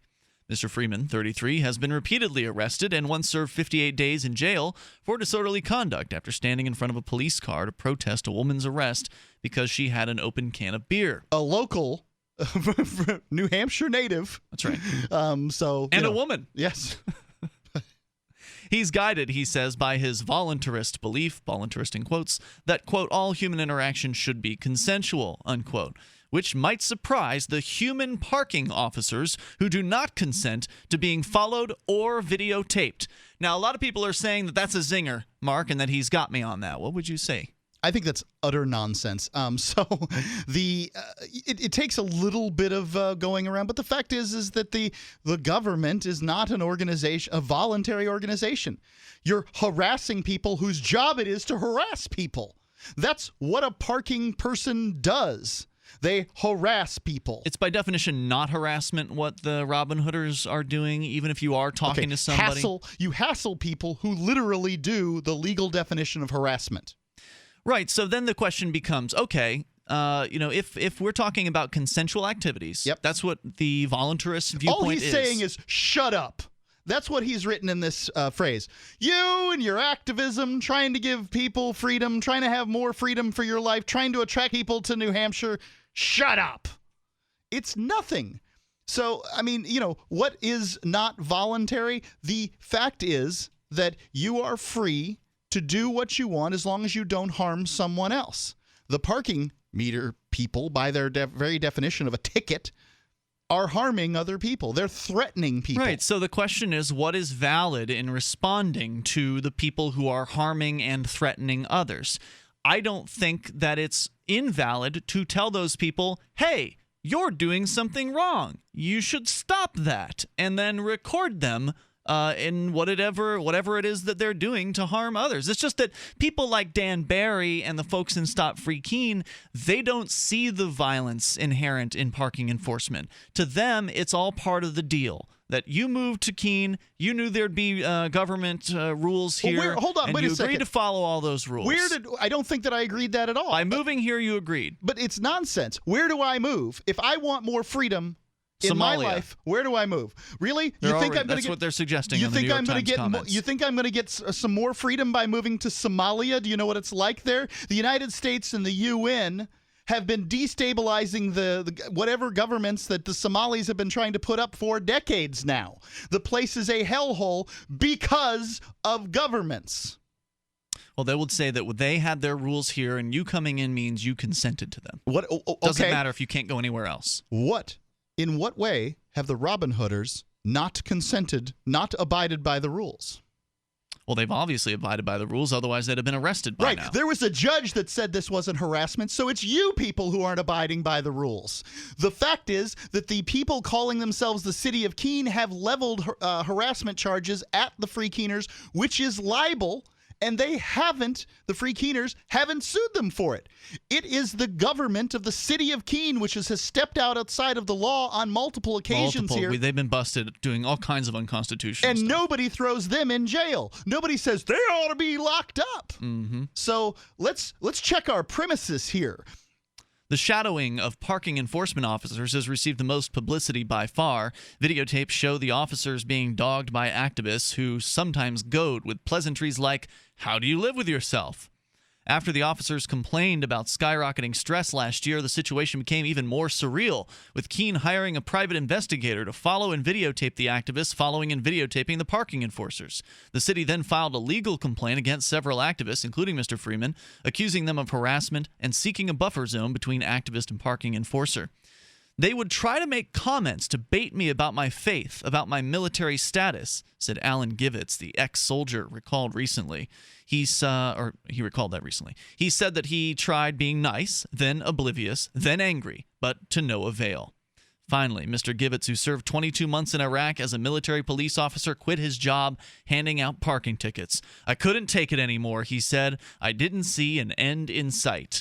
And, of course, one of the smarter comments on this story is to joke about how Alan Givitz could handle Iraq, but he couldn't handle a few Robin Hooders. I guess. Handled 22 months in Iraq as a military police officer, but couldn't hack it on the streets of downtown Keene. 855-450-FREE. That is the Pro XPN toll-free line. We will continue with the New York Times coverage of the activism here in New Hampshire. Hey, is your activism movement there where you live getting national coverage on a regular basis? Because we do that here in New Hampshire. You can check out the Free State Project at freestateproject.org. There's more Free Talk Live coming up. You've been lied to by Washington politicians and the Wall Street propaganda machine. My name is Brett Kitchen, best-selling author, and I want to give you free access to my new DVD set, The Millionaire Black Box. Because after losing 35% in my IRA in the crash years ago, I said enough. And since then, I've filmed interviews with dozens of millionaires across the country. I was shocked to discover they don't use mutual funds or worry about stock market crashes. They make double digits in good years and bad. Call now to get this DVD where millionaires reveal 5 specific wealth strategies like private lending contracts, how to use your IRAs or cash in the bank to make potential double digits each year, tax-free retirement income using the biggest benefits left in the tax code, and how to beat inflation with 2 strategies you'll never hear from Wall Street. Call 1-800-324-3030 to get free access to the Millionaire Black Box videos and learn the secrets the ultra-rich use to grow your money and protect your wealth. Plus, the next 47 callers get a free copy of my best-selling book, Safe Money Millionaire. Just cover shipping and handling. Call 800-324-3030. Again, that's 1-800-324-3030. 1-800-324-3030. What if the key to achieving liberty in your lifetime was to move together with others who think like you? Liberty activists are joining the Free State Project, which is over 70% of the way to its goal of 20,000 participants. And they're already making the move to New Hampshire. The successes are piling up and are proving the Free State Project is a real movement and no longer just a great idea. When you're planning your move, consider Keene. Keene is famous for its civil disobedience and non-cooperation, and there's plenty of political opportunity as well. From demonstrations and vigils to outreach and volunteering, there's a lot going on in Keene. Keene is the liberty media capital of the world, with television, talk radio, and more, all originating here. Though it's more than just activism, with regular social events each week. See what's happening at freekeene.com and get connected with video, audio, free books, a forum, and activist tools you can download and use in your area at freekeene.com. That's freekeene.com. Free speech is protected on the internet, right? Not always. Government agencies try to limit free speech and commerce on the net. Luckily, when they do, the Institute for Justice is there to defend your First Amendment right to free speech. IJ helped set the first federal precedent for internet free speech in 1999, and ever since has worked to prevent unconstitutional roadblocks in cyberspace. Visit our website today at ij.org. If you want to know the latest about Free Talk Live before we go on the air, all you need to decide is how you want it delivered. It's your choice. Visit news.freetalklive.com. You can get emailed announcements and participate in contests via our email updates list. Plus, we have a Twitter account that you can follow and a Facebook page where you can become a fan. So visit news.freetalklive.com to get news about Free Talk Live as soon as it's announced and the way you want it delivered at news.freetalklive.com. That's news.freetalklive.com.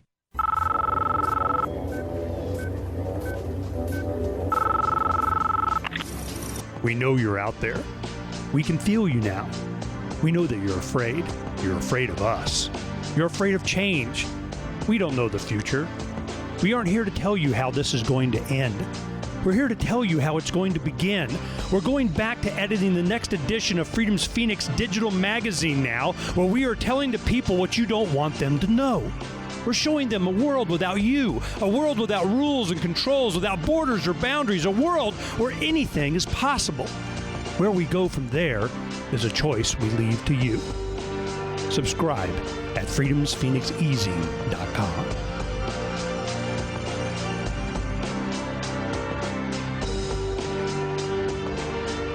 That's freedoms with an S, phoenixeasy.com. You're listening to the best liberty-oriented audio streamed around the clock, on the air, and online. This is the Liberty Radio Network at LRN.FM.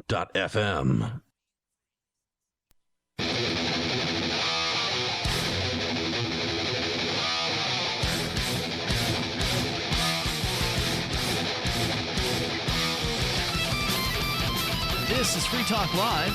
You can bring up whatever you want here toll free, 855-450-FREE. That's 855-450-3733. And we've got Skype. You can Skype on in to the show. Username there is LRN.FM. And don't forget, freetalklive.com. So everybody's got a mother. Many of us have mothers that are still living. If your mother's still alive, I can tell you that she wants something on Mother's Day. Or thereabouts to celebrate Mother's Day, please consider Sherry's Berries. Go to berries.com, click on the microphone in the upper right, and click in and type in FTL.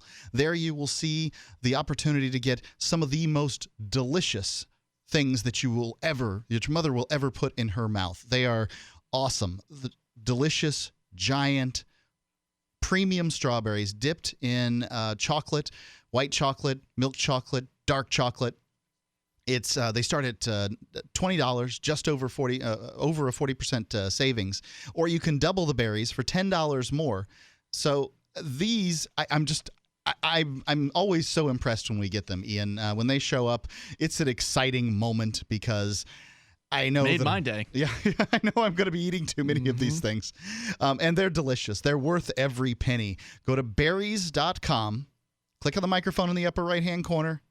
Type in FTL, and your mother will get the best gift for Mother's Day. Shipping depends on proximity to Mother's Day. Consider that when you're shipping them out. Any day you get them is well worth it. BERRIES.com. Click on the microphone. Type in FTL. All right, let's continue with your calls and thoughts. We can also finish up the New York Times article about Robin Hooders, Free Keene, Free State Project here in moments. Robert is in Virginia. You're on Free Talk Live. Hello, Robert. Hey, this is Robert in Vermont. Hey, Robert. I don't know how they got Virginia out of Vermont, but here you are. Welcome. Hey, I just wanted to add in a little bit about what you guys are talking about with the Robin Hooders. Yes, sir. And I'm surprised it hasn't been brought up, but there's been several different occasions where some of the activists, especially the Robin Hooders, that have been threatened on video.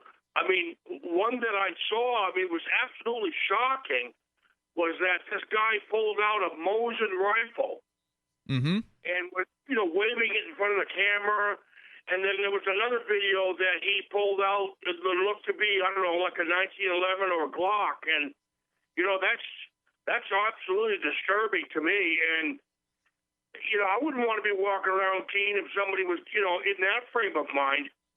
It's true. The Robin Hooders are very brave individuals because there are some crazy people out there, and you're talking about a guy who's made threats on video, but there have been actual threats and actual attacks in in real life. And in fact, one of the people, some of the allegation is that in fact the parking enforcers have sort of coordinated these attacks. There was a situation where a gentleman's seen talking to a parking enforcer, and then comes and begins shoving and assaulting a Robin Hooder. Yeah, literally moments after talking. Right, literally moments after talking to the parking enforcer, a local thug.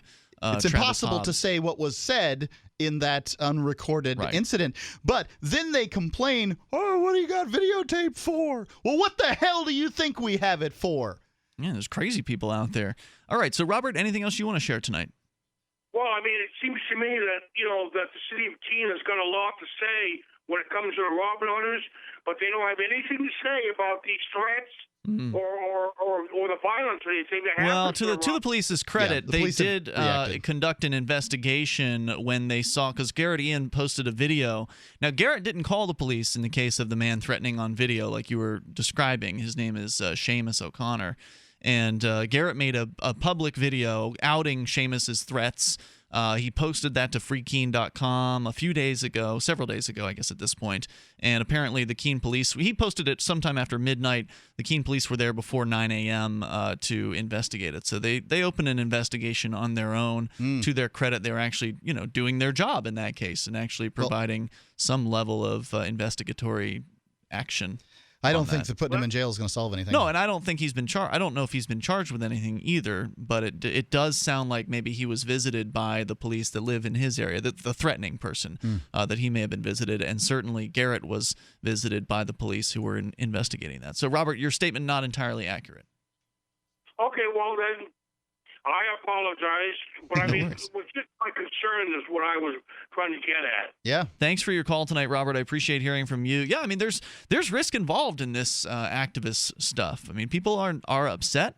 Now, a lot of the people that are upset because they've heard lies about the Robin Hooders. They've heard that Robin Hooders are harassing. In point of fact, I've never seen it happen. I've never seen Robin Hooding people harass the parking enforcers. Plus, even if they were saying mean things to them, and they're not from my observation, but even if they were, that's not harassment either, because the parking enforcers have agreed to endure verbal and mental abuse as part of their job description. It is their job description. It literally is in their job description. And I don't know and I don't consider this verbal or mental abuse. Asking people, why do you do this? Yeah. Why don't you get a real job? The fact is that this is done all the time to people who are protesting. Well, why shouldn't it be done to people who are, handing out tickets to people? It's actually addressed right here in the article from the New York Times front page. Mr. Freeman denied that he and his colleagues have harassed anyone, but he noted that enduring verbal and mental abuse is part of the officer's job description. If it's too stressful, he said, maybe it's not right. Maybe it's not the right job for you. James Cleveland, an accountant who helped to popularize Robin Hooding in Keene, sounded like a dental surgeon when he said that as he videotapes the officers, I try to make it as comfortable as I can. Still, he said, quote, my ultimate mission is to prevent the state from getting involved in other people's lives, unquote.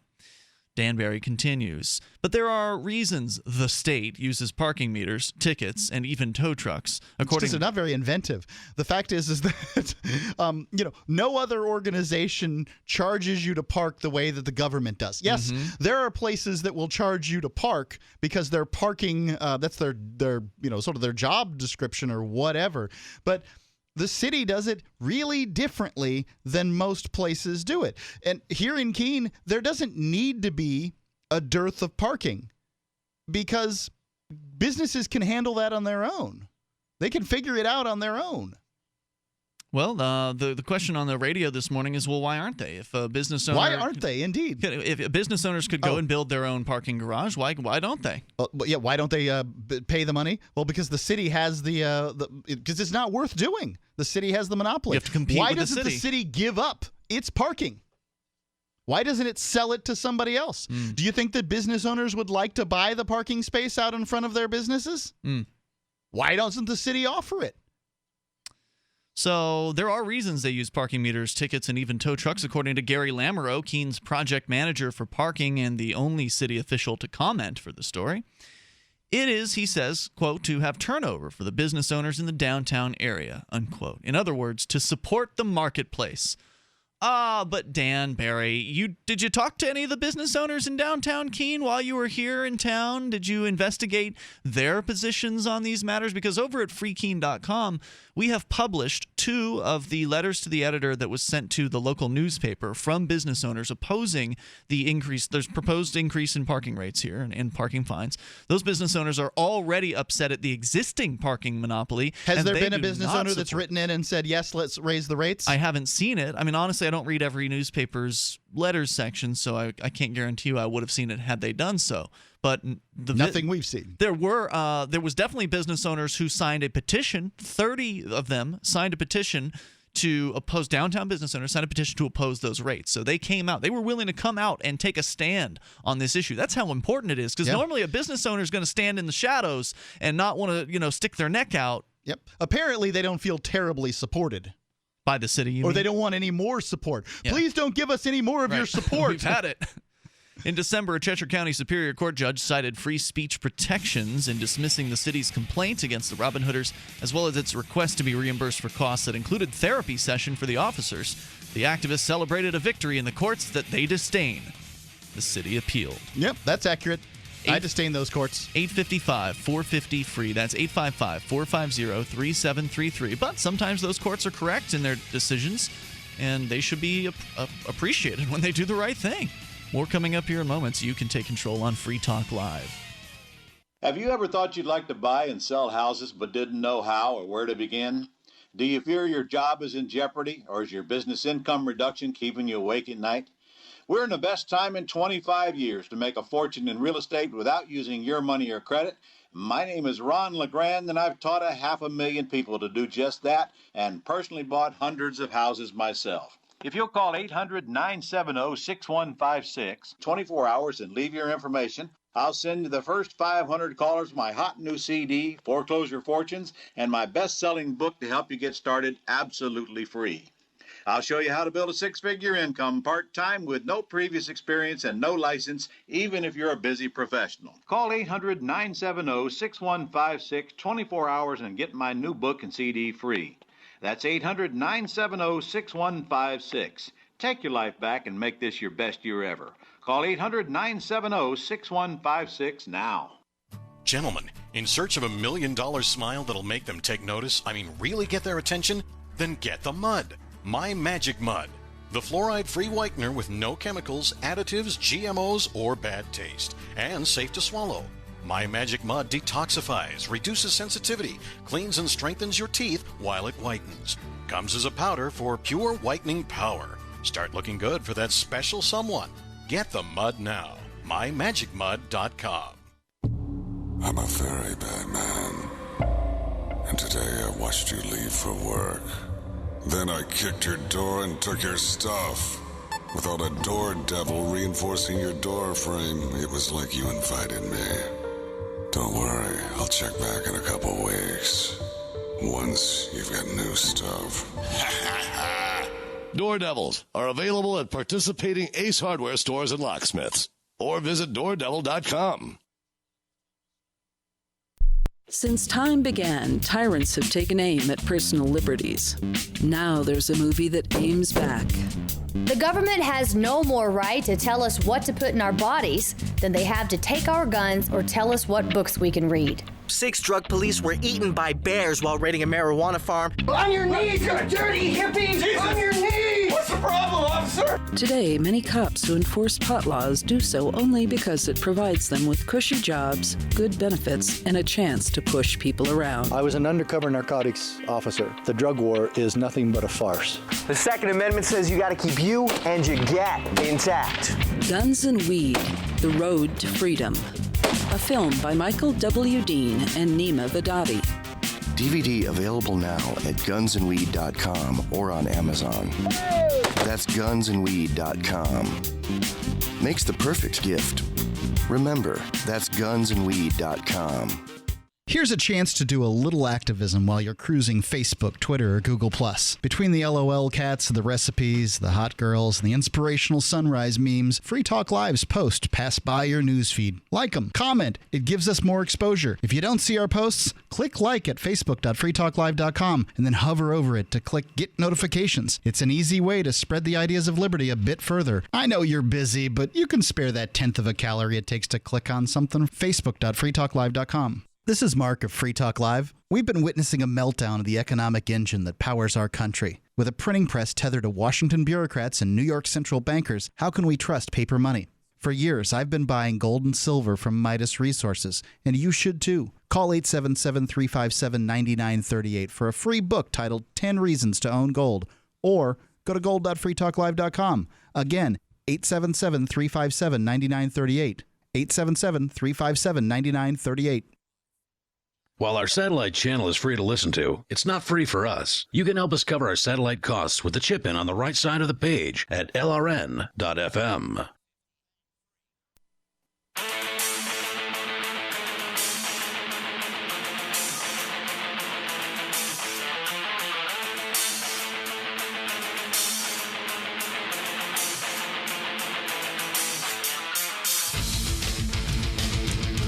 This is Free Talk Live, and you can take control of the airwaves here toll-free at 855-450-FREE. You don't have to just talk about the story in the New York Times. Front page article about Free Keene, Free Talk Live, the Free State Project.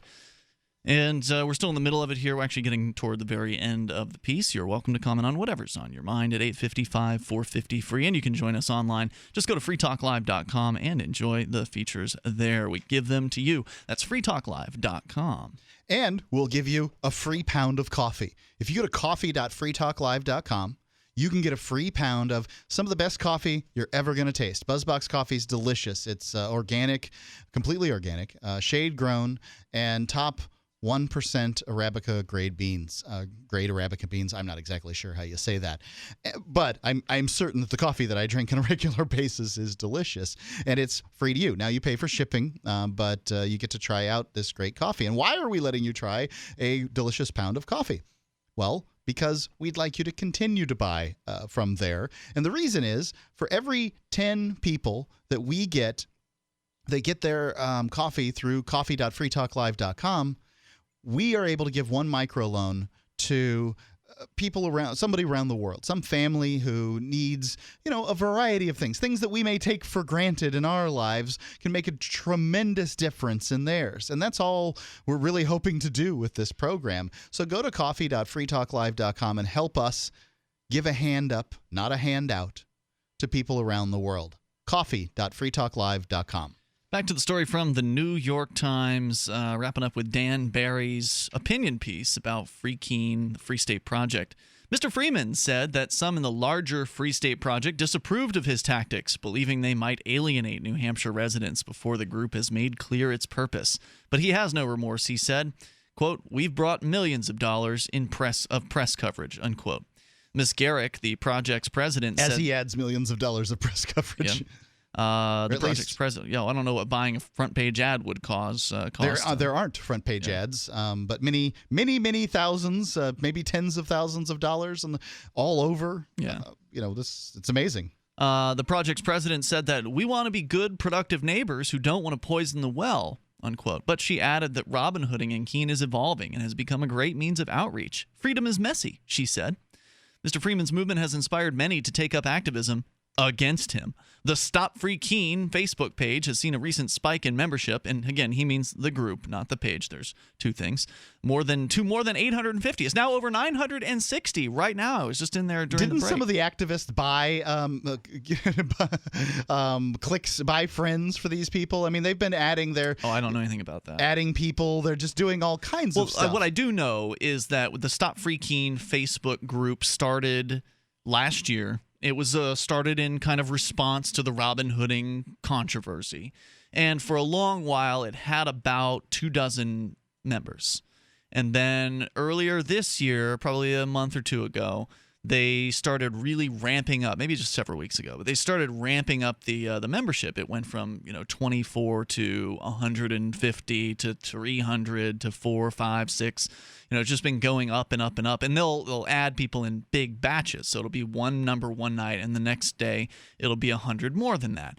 And so obviously, we're speculating. We don't know exactly where all these members are coming from, but it's likely that the members of Stop Free Keene are adding all of their friends to the group. It has that look. Now, they're claiming it's organic. Their claim is that there's just all these supporters coming in here. And, maybe that's true. I don't believe that for a moment. And the reason why I don't believe it is because at one point, one of the Stop Free Keene folks created a Twitter account, which is twitter.com/StopFreeKeene. And if you go to that Twitter account, now, to be fair to the Twitter account, it hasn't been used in, about a month. But approximately a month ago, when this was first promoted as, hey, follow our Twitter account. And it was promoted more than once in the group. So presumably, if there are hundreds of people who are regular users of this group, and there were at the time that the Twitter account was created, presumably if there are hundreds of people actively using the group, then, dozens of them should have Twitter accounts. And dozens of them should have joined the Twitter. They only have 19 followers on their Twitter account. Now, the difference between a Facebook group and the Twitter account is you can't just add people to your Twitter account. Yeah. But on a Facebook group, you can just go through your whole friends list and add every single one of them. Add them all, and then some of them will say, "Stop adding me to groups." And some will drop out, and others will just ignore it. Others will ignore it because they don't log into Facebook very often. They don't even know they've been added to the group. Yeah, they don't know what is this. They don't know what a group is. Right. They don't know how to leave the group. So I think those are things that play. And plus, there are a number of people who are looky-loos. They want to see what Stop Free Keene is doing. It's not that they're in there because they support Stop Free Keene. They're just in there to follow along and see what the Stop Free Keeners are saying. But in addition, Mark, so that was what it was up until today. As of today, they have started adding people who are, they're just adding anybody who they can't tell has a connection to Free Keene. So if you were to request an ad, they'd see me in your friends list and they would say no.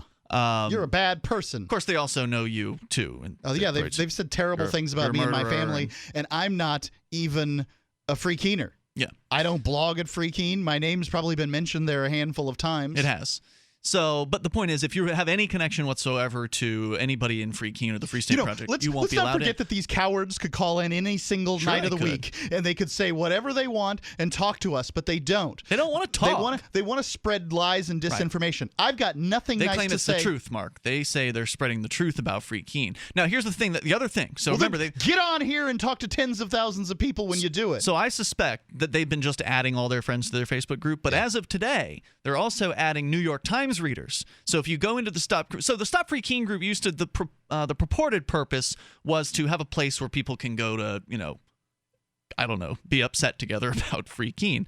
And the idea was it was supposed to be locals. At least that was the idea that I had gotten previously. Now, they had let people in who were outside of the area but who claimed a tie to the area. So people who maybe grew up here but had moved out, they had been added into the Stop Free Keene group. But as of now, if you go in there, there's posts there from people that they don't even, they've never been to Keene. They just saw the article in the New York Times and they wanted to show their support for this anti-libertarian group, which is kind of funny because in the disclaimer at the top of Stop Free Keene, they claim they're not about dissing libertarianism, although some of their members actively do that they're they're only about opposing Free Keene. So the group is becoming more diluted now as a result of this, and just more random people are coming in just with their anti-libertarian agenda. Basically, the anti-libertarian crowd is now on board with Stop Free Keene. They stand for nothing, and they'll fall apart in relatively short order. It's they've got nothing going on. So they've got a big chance coming up this week, Mark, here in Keene to make a stand, and they've claimed they will come out.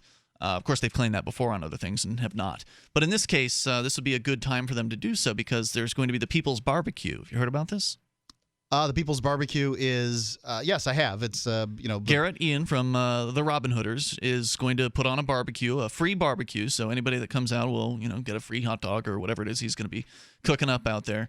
And the question is, will the police show up? And also the other question is, will the Stop Free Keeners show up, as they promised to come out and protest? Going on here, Mr. Freeman's movement has inspired many to take up activism against him. The Stop Free Keene Facebook page has had a spike in joiners. They've begun handing out anti-Free Keene leaflets that accuse the, quote, anti-government activists of, quote, attempting to infiltrate our beautiful community, unquote. Ms. Whitcomb and others, including Mr. Givitz, the former parking enforcement officer, gathered last month at McHugh's Billiards and Sports Lounge, where the Free Keeners also socialized, a vent about the divisiveness. It's not comfortable anymore, Tammy Adams, a registered nurse and beekeeper, said. Everyone's on edge.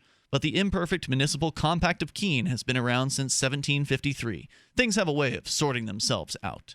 Recently, Mr. Freeman publicly demoted a Robin Hooder for being a bit too belligerent. A local man is facing charges that he chased and threatened a couple of Robin Hooders, and city officials are exploring a plan to raise the cost of parking in the Shire of Keene to 50 cents an hour. And that's the end of the story. Yep, they are, and nobody's happy about that, the raising of the rates thing. Stop Free Keene, they're all in favor of it. They want to help their I guess I can't speak for all of them. There are individuals. Why don't they just go ahead and give money to the city? I mean, instead of... One of them claims that they pay double the ticket or something. Right, when they get a ticket, they pay double. What kind of... Why? Why not just... Out of spite to the Free Keeners, obviously. Oh, good. We'll show them. Go right ahead. What a bunch of ridiculous nonsense. Good. A fool and their money is soon parted, apparently. So you want to get the latest on this, go to freekeene.com, and we will keep you in the loop there. We'll also keep you in the loop here as we continue with hour number 3 of Free Talk Live on the way in moments. There's other stuff to talk about in the world, including a Supreme Court decision, actually a couple of interesting Supreme Court decisions, and they're not good. One of them has to do with prayers at town meetings. The other has to do with warrants, and that is the lack of needing a warrant to search your car. We'll tell you more about it coming up here in moments on Free Talk Live.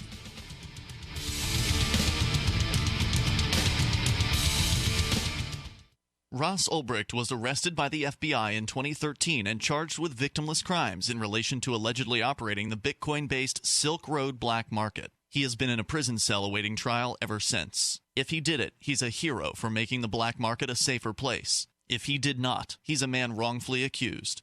Either way, if you love freedom and want to end the war on drugs, Ross and his family need your support. You can learn more and help fund his defense at freeross.org. That's freeross.org. There's a treasure hunt going on at mathgate.info, a Bitcoin treasure hunt. You can find Bitcoins by proving theorems. So, learn some logic, do some math, find some Bitcoins. Even better, mathgate.info is designed to be used anonymously. So, connect to mathgate.info through Tor, prove some theorems, find some anonymous Bitcoins. Don't wait, others are already searching for the Bitcoins. Go to mathgate.info today and join the treasure hunt. There are anonymous Bitcoins to be had for the taking at mathgate.info. Imagine for a moment a radio program, the most personal of mediums, that reaches hundreds of thousands of people on more than 140 radio stations across the U.S. and around the world through the internet with podcasts and live streams. Imagine the advertising is affordable, from $600 to $6,000 a month. Free Talk Live is that program. We will work with you to get clicks, calls, views, or sales. Email me at mark@freetalklive.com.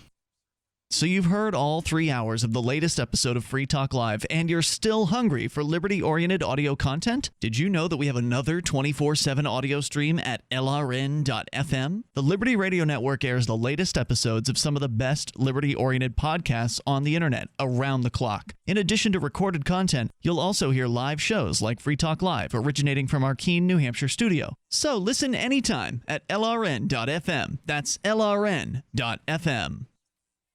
You're listening to the live edition of Free Talk Live. Hour number 3 is next after the news here on the Liberty Radio Network at LRN.FM.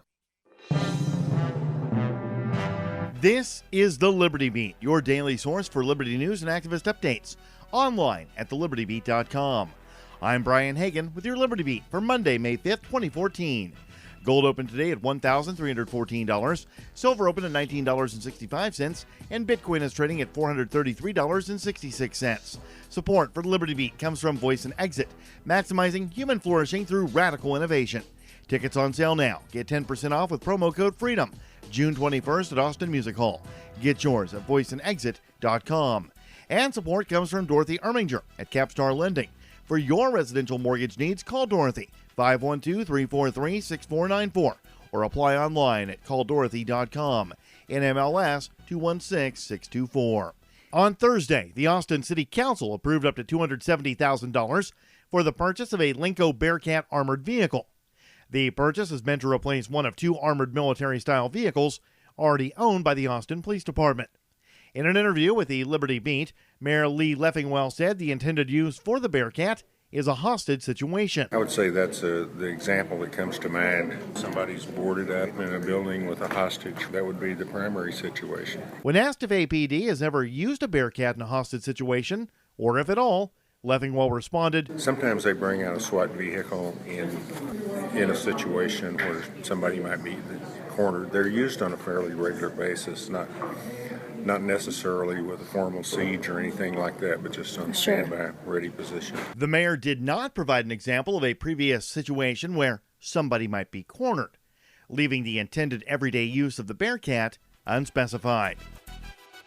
In an apparent attempt to demonize the push to legalize marijuana in the United States, 2 top military officials implied last week that the effort is negatively impacting the messages sent to the nation's allies in the war on drugs. Admiral Robert J. Papp, Jr., head of the U.S. Coast Guard, stated that Colombia and Nicaragua are confused by legalization legislation, while Marine Corps General John Kelly, head of U.S. Southern Command, said such legislation is making the U.S. appear hypocritical and uncaring about the drug war. Their comments came during a congressional hearing held to focus on the challenges of cracking down on drug smugglers. Support for the Liberty Beat comes from My Magic Mud, all natural teeth whitener. Go to mymagicmud.com to hear a short interview with Dr. Griffin Cole. That's mymagicmud.com. And support comes from Brave New Books, now offering Pro Pure Water Filtration, the only gravity-driven all-in-one fluoride removal system that also alkalizes the water. Find them in Austin at 1904 Guadalupe Street or online at bravenewbookstore.com. This is the Liberty Beat for Monday, May 5th, 2014. Check out the website at thelibertybeat.com. The decentralized online marketplace Dark Market has been rebranded as Open Bazaar. Open Bazaar was created as an alternative to the controversial Silk Road, which was shut down by the FBI last fall. The software allows any user to connect with another and begin transactions.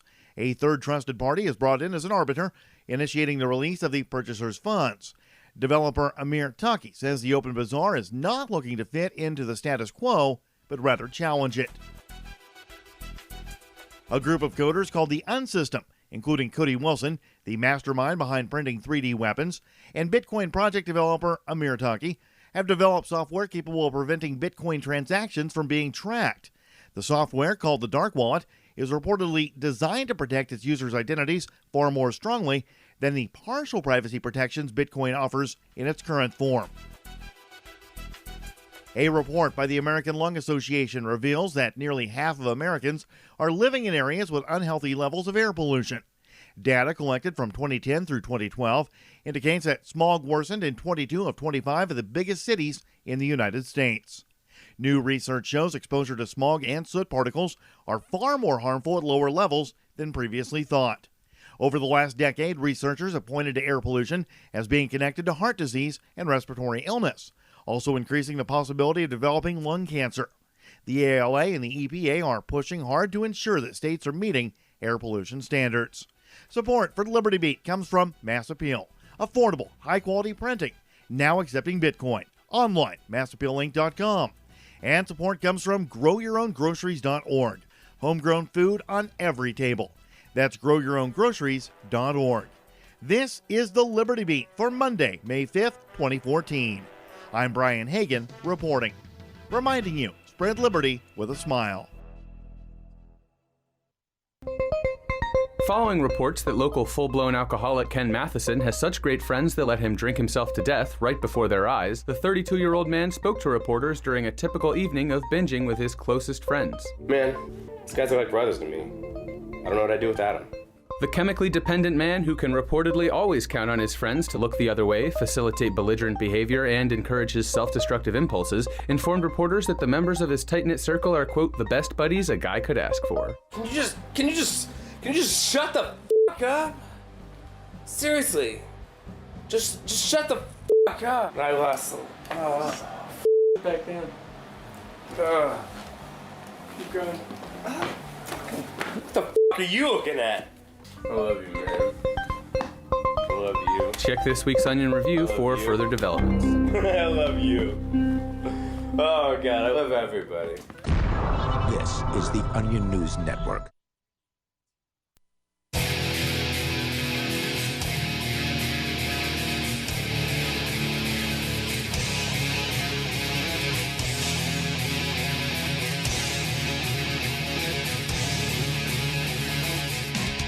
It's Free Talk Live, and you can take control of the airwaves toll-free at 855-450-FREE. That's 855-450-3733.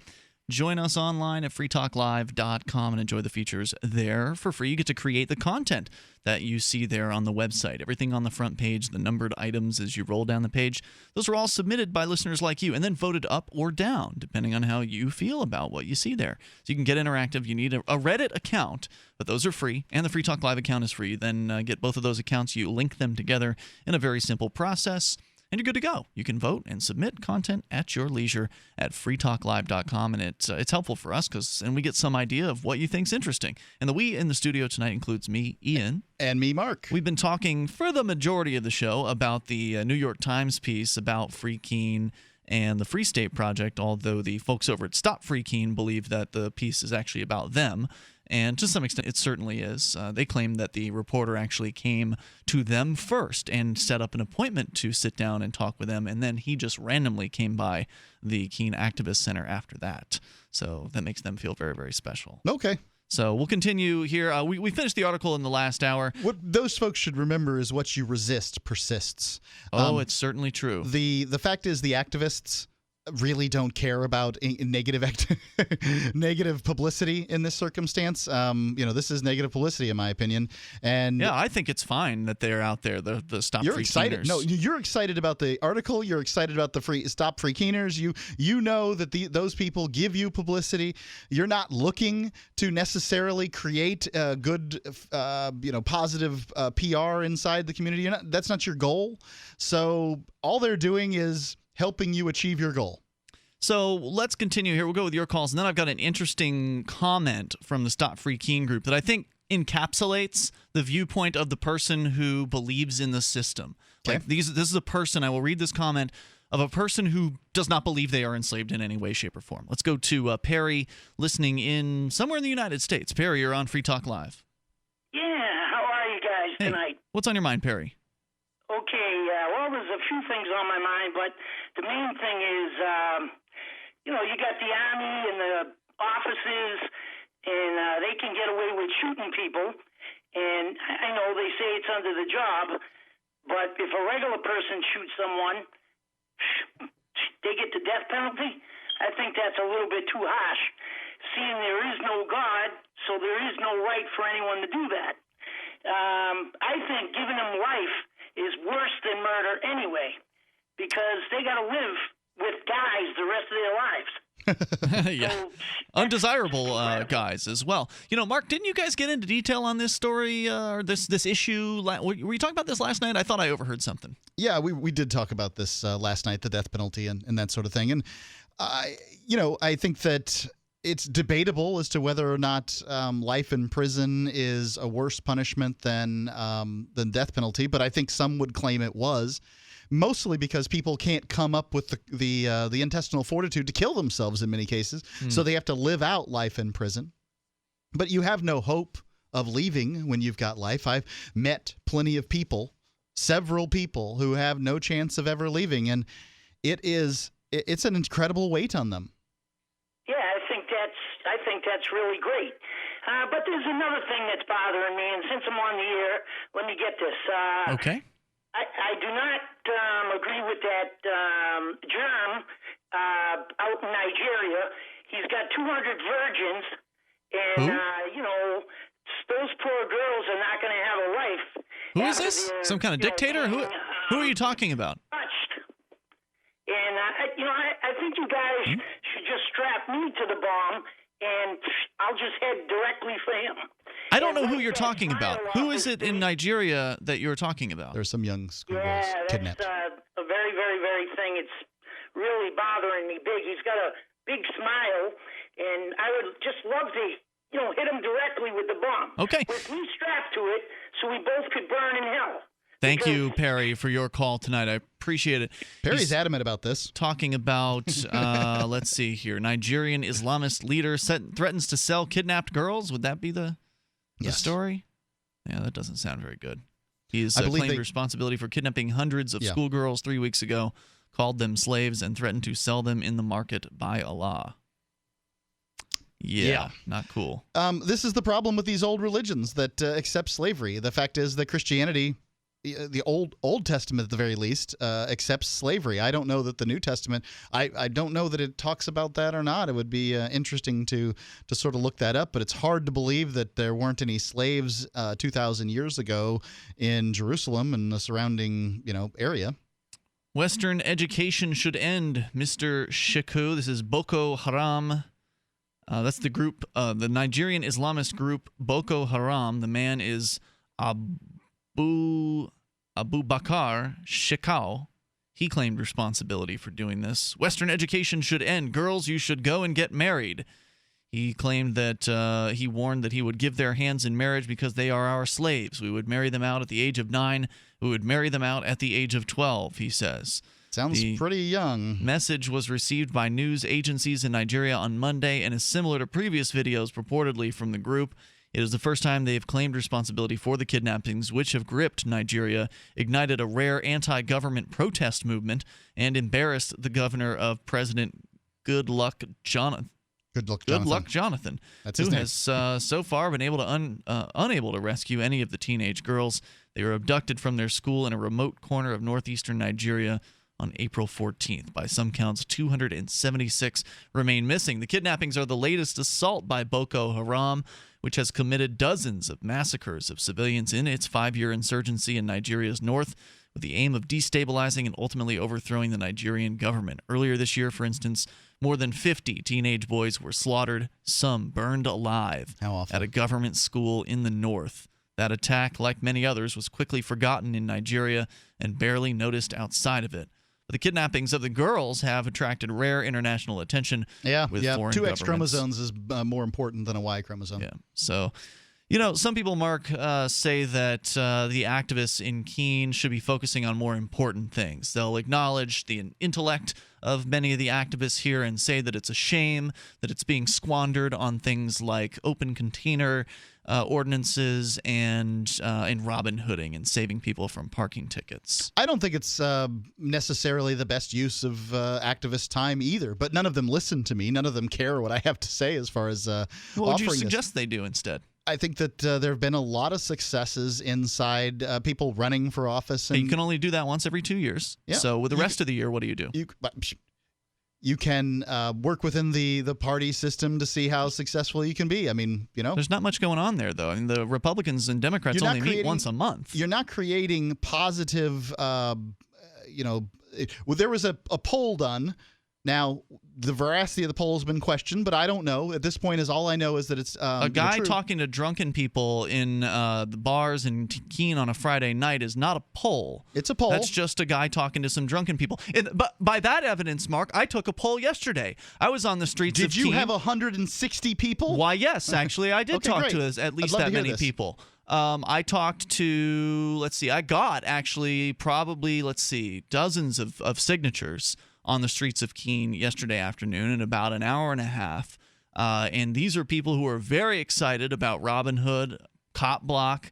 So I'm on the streets. I've got a Cop Block hoodie on. It's pretty clear what my allegiance is. Right, and that's one of the problems with taking a poll. But I think that what people have said to you the is other time important. I've been on the streets, I haven't been in a Cop Block hoodie. I know, but it's not like you're unknown either.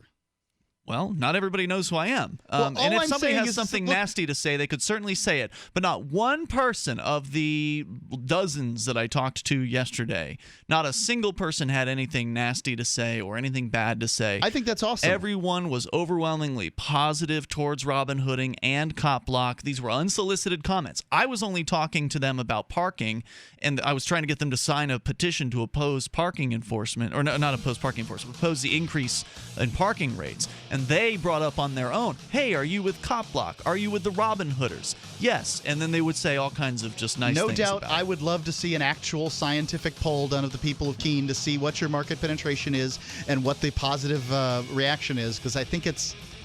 I don't my know what it is. results were the opposite of what the guys' results were at the bars with the drunks. And these guys were drunk too, by the way. It was college pub crawl day. More coming up. Free Talk Live. Have you ever thought you'd like to buy and sell houses but didn't know how or where to begin? Do you fear your job is in jeopardy, or is your business income reduction keeping you awake at night? We're in the best time in 25 years to make a fortune in real estate without using your money or credit. My name is Ron LeGrand, and I've taught 500,000 people to do just that and personally bought hundreds of houses myself. If you'll call 800-970-6156, 24 hours, and leave your information, I'll send you the first 500 callers my hot new CD, Foreclosure Fortunes, and my best-selling book to help you get started absolutely free. I'll show you how to build a six-figure income part-time with no previous experience and no license, even if you're a busy professional. Call 800-970-6156, 24 hours, and get my new book and CD free. That's 800-970-6156. Take your life back and make this your best year ever. Call 800-970-6156 now. Making the right decisions is a challenge to investors. Are we going to see economic growth, slide into a recession, or at worst, depression? Hi, Ted Anderson from Midas Resources. We all know when a company acts irresponsibly, divesting ourselves in a move towards safety is prudent. When the market becomes volatile, U.S. Treasuries are a safe haven. But what do you do when the U.S. government overextends itself and spends beyond its means? Many investors are turning toward gold as a common-sense alternative to traditional paper investments. Midas Resources has put together a powerful book titled 10 Reasons to Own Gold, discussing costs, benefits, risks, featuring full-color illustrations, weights, and measures. The book is free and can be yours by calling 800-686-2237. Paper investments are dwarfed by gold's 6,000-year history. Discover how gold may be right for you and your IRA by calling 800-686-2237. Whether buying or it's time for you to sell, the book is free. Call 800-686-2237. Why did you move to the Shire? I moved here to the Shire because there's other people around who take liberty just as seriously as I do. I moved to the Shire because I saw videos of people challenging authority and thought that I could get support myself. It called to me, like, do this right now. I wanted to be around people like me who got it, and once I got here, I knew there was nowhere else that I wanted to be. I've always wanted to change the world, so I moved to the Shire to join people who were actually working towards doing the same thing. The people here are awesome, loving, and positive. It was for the adventure and for the feeling of something important is happening here, and I just wanted to come to sort of be part of that. Visit ShireSociety.com to read and sign the Shire Society Declaration and learn the reasons why, if you love liberty, you should immigrate to the Shire. Plus, add yourself to the Shire map at ShireSociety.com. That's ShireSociety.com. Free Talk Live has partnered with Amazon, the largest internet retailer. Imagine a department store category, and Amazon has it. Books, electronics, office products, furniture, jewelry, automotive, toys, clothing, sporting goods, and dozens of other categories. Now you can shop and support Free Talk Live by entering Amazon through our website. Go to shop.freetalklive.com, and Amazon will send us a portion of your purchase. You're going to do the shopping anyway, so remember to enter through our site at shop.freetalklive.com. That's shop.freetalklive.com. If there was a place that liberty-minded people had been elected to political positions and were rolling back government, would you move there? If freedom lovers had secured a 20% voting bloc and can veto most bad bills, would you move? Well, the time has come to sign the pledge at freestateproject.org. These things have happened in New Hampshire, and you can join us and help. freestateproject.org. Sign up now at freestateproject.org. Do you love Twitter? Make sure you favorite the LRN.FM Twitter account so you can receive our tweets at twitter.lrn.fm. That's twitter.lrn.fm.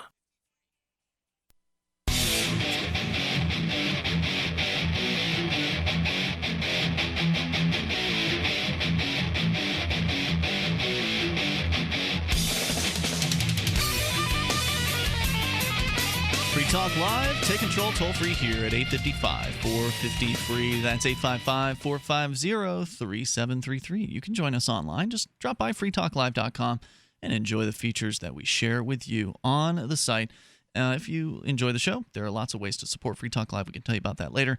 But again, go to freetalklive.com. If you've been listening to Free Talk Live for any length of time, you've probably heard the shinybadges.com jingle. It's an awesome jingle. I really love it. But what you probably haven't heard about is the new Causes tab. Go to check out shinybadges.com. Click on the Causes tab because every item there includes a donation to a worthy liberty project.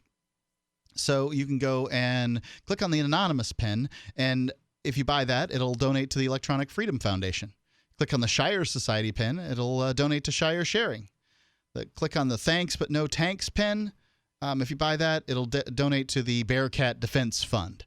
So go to shinybadges.com, click on the Causes tab, get yourself some quality Liberty products and that not only start a conversation with your neighbors, and this is the one thing I really love about the Shiny Badges pens, is they stand out, they're beautiful, and people ask questions about them when they see them. It supports a cause that you believe in. Get a free gift if you pay in Bitcoin, shinybadges.com.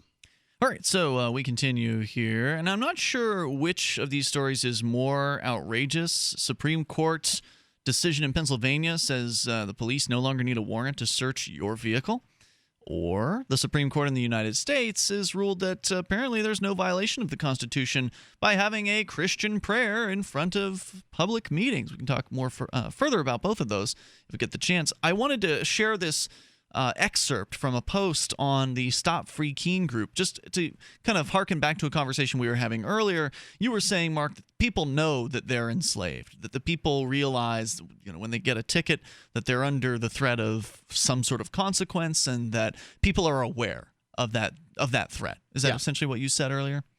Well, not everybody feels that way. I don't care if everybody does. I'm talking about the majority of people. Okay. Well, I don't know what the majority of people think, so I'm not going to go out on that limb. But I do know that some people... The majority of people feel like if they get a parking ticket and they don't pay that parking ticket, that their car is going to be booted or possibly taken from them. But okay, they may know what happens, but how they feel about it, you don't know. Some of them feel like they deserve it. There's kind of this self-abuse thing going on that, oh, well, I parked too long, and so I've got to pay the fine or else. Here's one example of that. This is John Hoffman posting on the Stop Free Keene group. He says, he's referring to this New York Times article, stopping the state people from hurting the people of Keene. That was a statement that I had made. Who said we're hurting? Isn't that something of a straw man argument? The government rules with the consent of the governed. If we don't like the government... So there you go. They don't have my consent. Awesome. Well, let me finish. If we don't like the government, we campaign and we vote. If we win, good for us. If we lose... Wait a second. I thought the government didn't have my consent. You don't have my consent to any of this campaign, voting, and all that other stuff. No, sir. You don't understand the system, do you, Mark Edge? Oh, I understand it completely. You're not giving me my opportunity Look, to this not is the consent. system we live under. If you don't like it, leave. Go where? I don't know.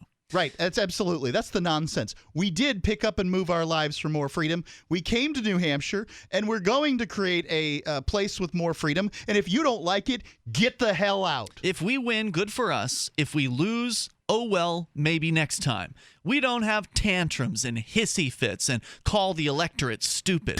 That's how the system works, and that's where its beauty lies. It's not perfect, but it's better than any alternative I've heard of.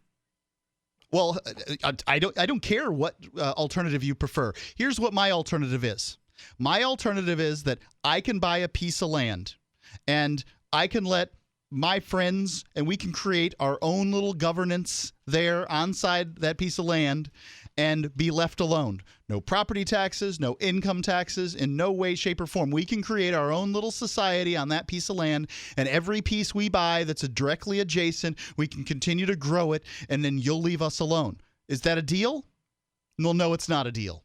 It's not a deal, and you won't leave us alone, so therefore, you're not, the idea that you're giving me the opportunity to not consent, hogwash. No, you don't have that opportunity. No. But I just wanted to share that quote as an example of the mindset of the kind of person who, this person, maybe he feels imposed upon for a moment when he gets that parking ticket, but then he remembers that it's his civic duty and that he has agreed to this deal, and he should have paid that fine, or he should have paid the fee. He shouldn't have stayed in that store late, and it's all his fault, so he deserves to get that ticket, and he's going to happily go and pay it with a smile on his face. I mean, there were guys in jail that I was in jail with who hadn't hurt anybody, selling some sort of drug or whatever, who still felt like they deserved it. They still felt like, well, it was illegal and I got caught, so I deserve it. Well, I think it's this self-abusive thing. You can reasonably expect, if you continue to do the same behavior over and over again, that you will continue to get the same results. But I don't know what. But it's more than that. It's more than that. It's a mindset of obedience. It's a mindset like they didn't do what the law said, even though they knew they were breaking the law. They didn't care about that. After they got caught, then it became the wrong thing. Oh, well, I got busted, and so I deserve this. Yeah, I hear you. No, you don't deserve it. You didn't hurt anybody. You didn't do anything wrong. You just sold a plant to somebody. You sold some pills to somebody. You didn't deserve this at all. But they think they do. And that's, I think, an indicator of this sort of abused mindset by the people who are so stuck inside this system. And how do you change that? Well, obviously they bristle against any suggestion of change. They're constantly saying that they don't like the way the activists go about it. But I'm sorry, if all the activists were doing was what you suggested, Mark, and that is running for political office. If you run for political office and say you want to end the war on drugs, people are going to freak out. Here in New Hampshire, people know so little about the people that run for office. They know the fact is that most people here in New Hampshire and really around the country know nothing of their local and state politicians. It's true. And many activists have been brought on board into the State House because they had a Republican or Democrat behind their name. Yes. And so therefore, I don't think it really matters what planks you run under. You just sort of come up with some sort of catch-all planks that sound, I support your freedom to, for lower taxes or whatever it is you say. Yeah, but Mark, I mean, you don't just run for office on planks. When you run for office, people are going to ask you questions. You're right that most people don't care. Most of them don't care. That's true. Most people don't care, but you're going to get questions. Are you going to respond to the questionnaire from the newspaper? I'll respond to all this stuff, but I don't think it matters. Well, then you're not going to be able to just paper over your viewpoint unless you're willing to lie, and I'm not willing to do that. I'm not willing to lie either. Activists get in all the time here, though. Mm-hmm. And it likely, if people had an opportunity to sit down with them and, hear their frank opinions on things, they might be horrified. They might. But they don't know. They just don't know. Here in Keene, because many of the people are hypersensitive because they've been dealing with the Robin Hooder activists and Free Keene activists for years, they pay a lot more attention. You can't just run as a Democrat here and win. That's true, but not that many more people are voting here. The numbers are still what they've always been in Keene, which is dismal as far as turnout is concerned. So it's not like they're coming out in droves to oppose us. 855-450-FREE. Apathy is still very, very strong here in Keene, New Hampshire. You take control on Free Talk Live. More coming up. If you owe the IRS back taxes, listen carefully. Sweeping changes to IRS policies will help more people than ever eliminate their tax debts once and for all. And now, thanks to Dan Pilla, you can get the tax help you need to end your tax nightmare. Hi, I'm Dan Pilla. I've helped thousands of people reduce or eliminate tax debts they couldn't pay. And after more than 30 years of experience dealing with the IRS, I can tell you there's no such thing as a hopeless tax case. With the IRS's new policies, it's easier than ever to put your tax debt behind you once and for all. Call now at 800-346-6829 to learn how I can help you. You know your IRS debt will not go away by itself, but you don't have to live in fear anymore. Call 800-346-6829. Learn how I can help you eliminate wage and bank levies, release tax liens, and negotiate a settlement with the IRS that will put your tax nightmare behind you forever. Call 800-34-NO-TAX or go to my website, taxhelponline.com. That's taxhelponline.com. Hi, I'm Derek J. To me, an activist's calling is to actively work to advance a cause. The cause for which I work is personal freedom. I believe my life is best when I engage in voluntary interactions and self-government. I reject the idea that anyone else has a higher claim to my life or my body than I do. I see people who call themselves the government as a threat to my personal freedom. I realize you may feel differently, but my relationship with the people who call themselves the government is completely involuntary. If Starbucks used some of its money to drop bombs, I wouldn't shop there. So why would I support the American empire? The empire does not require my consent. Derek J's Victimless Crime Spree. Watch it for free and order the Director's Cut DVD at victimlesscrimespree.com. That's victimlesscrimespree.com. This Your Family Today tip is brought to you by Boost Kid Essentials Nutritionally Complete Drink, providing your picky eater with essential nutrition and great taste in one drink. Visit us at kidessentials.com. To make sure your kids eat healthy, follow the 5-a-day plan. Serve 3 servings of vegetables and 2 servings of fruit daily. Remember, a serving could just mean a piece of fruit or a half cup of veggies. If your kids are picky eaters, ask a nutritionist about other sources. For more tips like these, visit us at parenthood.com/yourfamilytoday. The 3 most important things you can do for Free Talk Live are: 1, share 1 episode a week on Facebook or in some other social networking site. 2, buy the things you buy online through shop.freetalklive.com. 3, give $5 a month to the AMP program. It's my firm belief that Free Talk Live's AMP program is the best use of your charitable dollar among liberty-oriented organizations. Support all the organizations you love, but make sure you give $5 a month to AMP at amp.freetalklive.com. Do you ever say, I could care less, when you really mean the opposite? You mean to say, I couldn't care less. It's a common mistake. You are judged by how you speak, especially if you're looking for work, with so many more applicants than openings now. But even if you're not, avoiding common misstatements will help you make the most of the dozens of conversations and transactions that crowd your daily routine. So whatever you say, don't say whatever as a single-word sentence. It's the most annoying expression in the American English language, according to a recent poll. And avoid cliches like the plague. Just kidding. But seriously, at the end of the day, you'll want to avoid this scenario, sounding like everyone else. For more tips, hit survivalspeech.com. I'm Holland Cook. Listen to LRN.FM on any phone, anytime. 213-493-0309. That's 213-493-0309.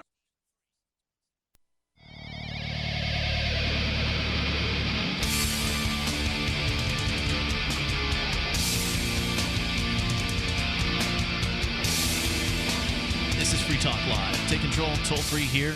855-450-FREE. That's 855-450-3733. And join us online over at freetalklive.com. We're big fans of Bitcoin, at Free Talk Live. Oh, yes. We have, I believe you also have, a blockchain.info wallet. I do. I have more than one. On my phone, and is very, very handy. These guys are probably the longest-running online Bitcoin wallet service and the most successful, and they've done an amazing job at really putting Bitcoin and making Bitcoin easy to access, making that possible for people. And now they're making it easier for businesses. That's right. Businesses can go to, really for physical businesses, this is for, blockchain.com. And there they've got an app that you can download for your smartphone or your tablet, whatever it is that you use to do sales there at your business, or you can potentially use this sales, to safely, securely, and for free accept Bitcoins. So you've probably been hearing about Bitcoins. You've thought about Bitcoins for your business, but it sounds hard. Well, it's not hard anymore. Just go there to blockchain.com, download the app. There are no terms of service or ID requirements of any kind. Imagine this for a moment, would you please, business owner? There are no terms of service or ID requirements of any kind. People just buy stuff at your store. It's like cash. Go to blockchain.com, download the app from the Google Play Store, and get started. Zero fees. Blockchain.com. So there's a disturbing story also from the New York Times about a Supreme Court decision. This was published in today's edition as well. Supreme Court has ruled that a town in upstate New York did not violate the Constitution by starting its public meetings with a prayer from a chaplain of the month who was almost always Christian. Justice Anthony Kennedy, writing for the majority in a 5-4 decision that divided the court's more conservative members from its liberal ones, said the prayers were merely ceremonial. They were neither unduly sectarian nor likely to make members of other faiths feel unwelcome. Really? What if you're a Satanist? What if you're an atheist? Ceremonial prayer, he wrote, is but a recognition that, since this nation was founded, and until the present day, many Americans deem that their own existence must be understood by precepts far beyond that authority of government to alter or define, unquote. So because Americans have had religion, that should mean it's okay for Christian churches to come to government ceremonies and have themselves a prayer. Not just Christian churches, but other religions too. But I just don't think it's appropriate. It's not appropriate. It's not appropriate. And I say that as a minister in the Shire Free Church, by the way. Indeed. That I don't think it's appropriate. I don't think it's appropriate for the state to fraternize. I don't like the idea of the state in the first place, but as long as the idea exists, then it should not play favorites with religion. Otherwise, the state... If I get up and give this prayer and I say, "Oh, mighty Odin, thank you for your one-eyed goodness," there's going to be people like, what is he talking about?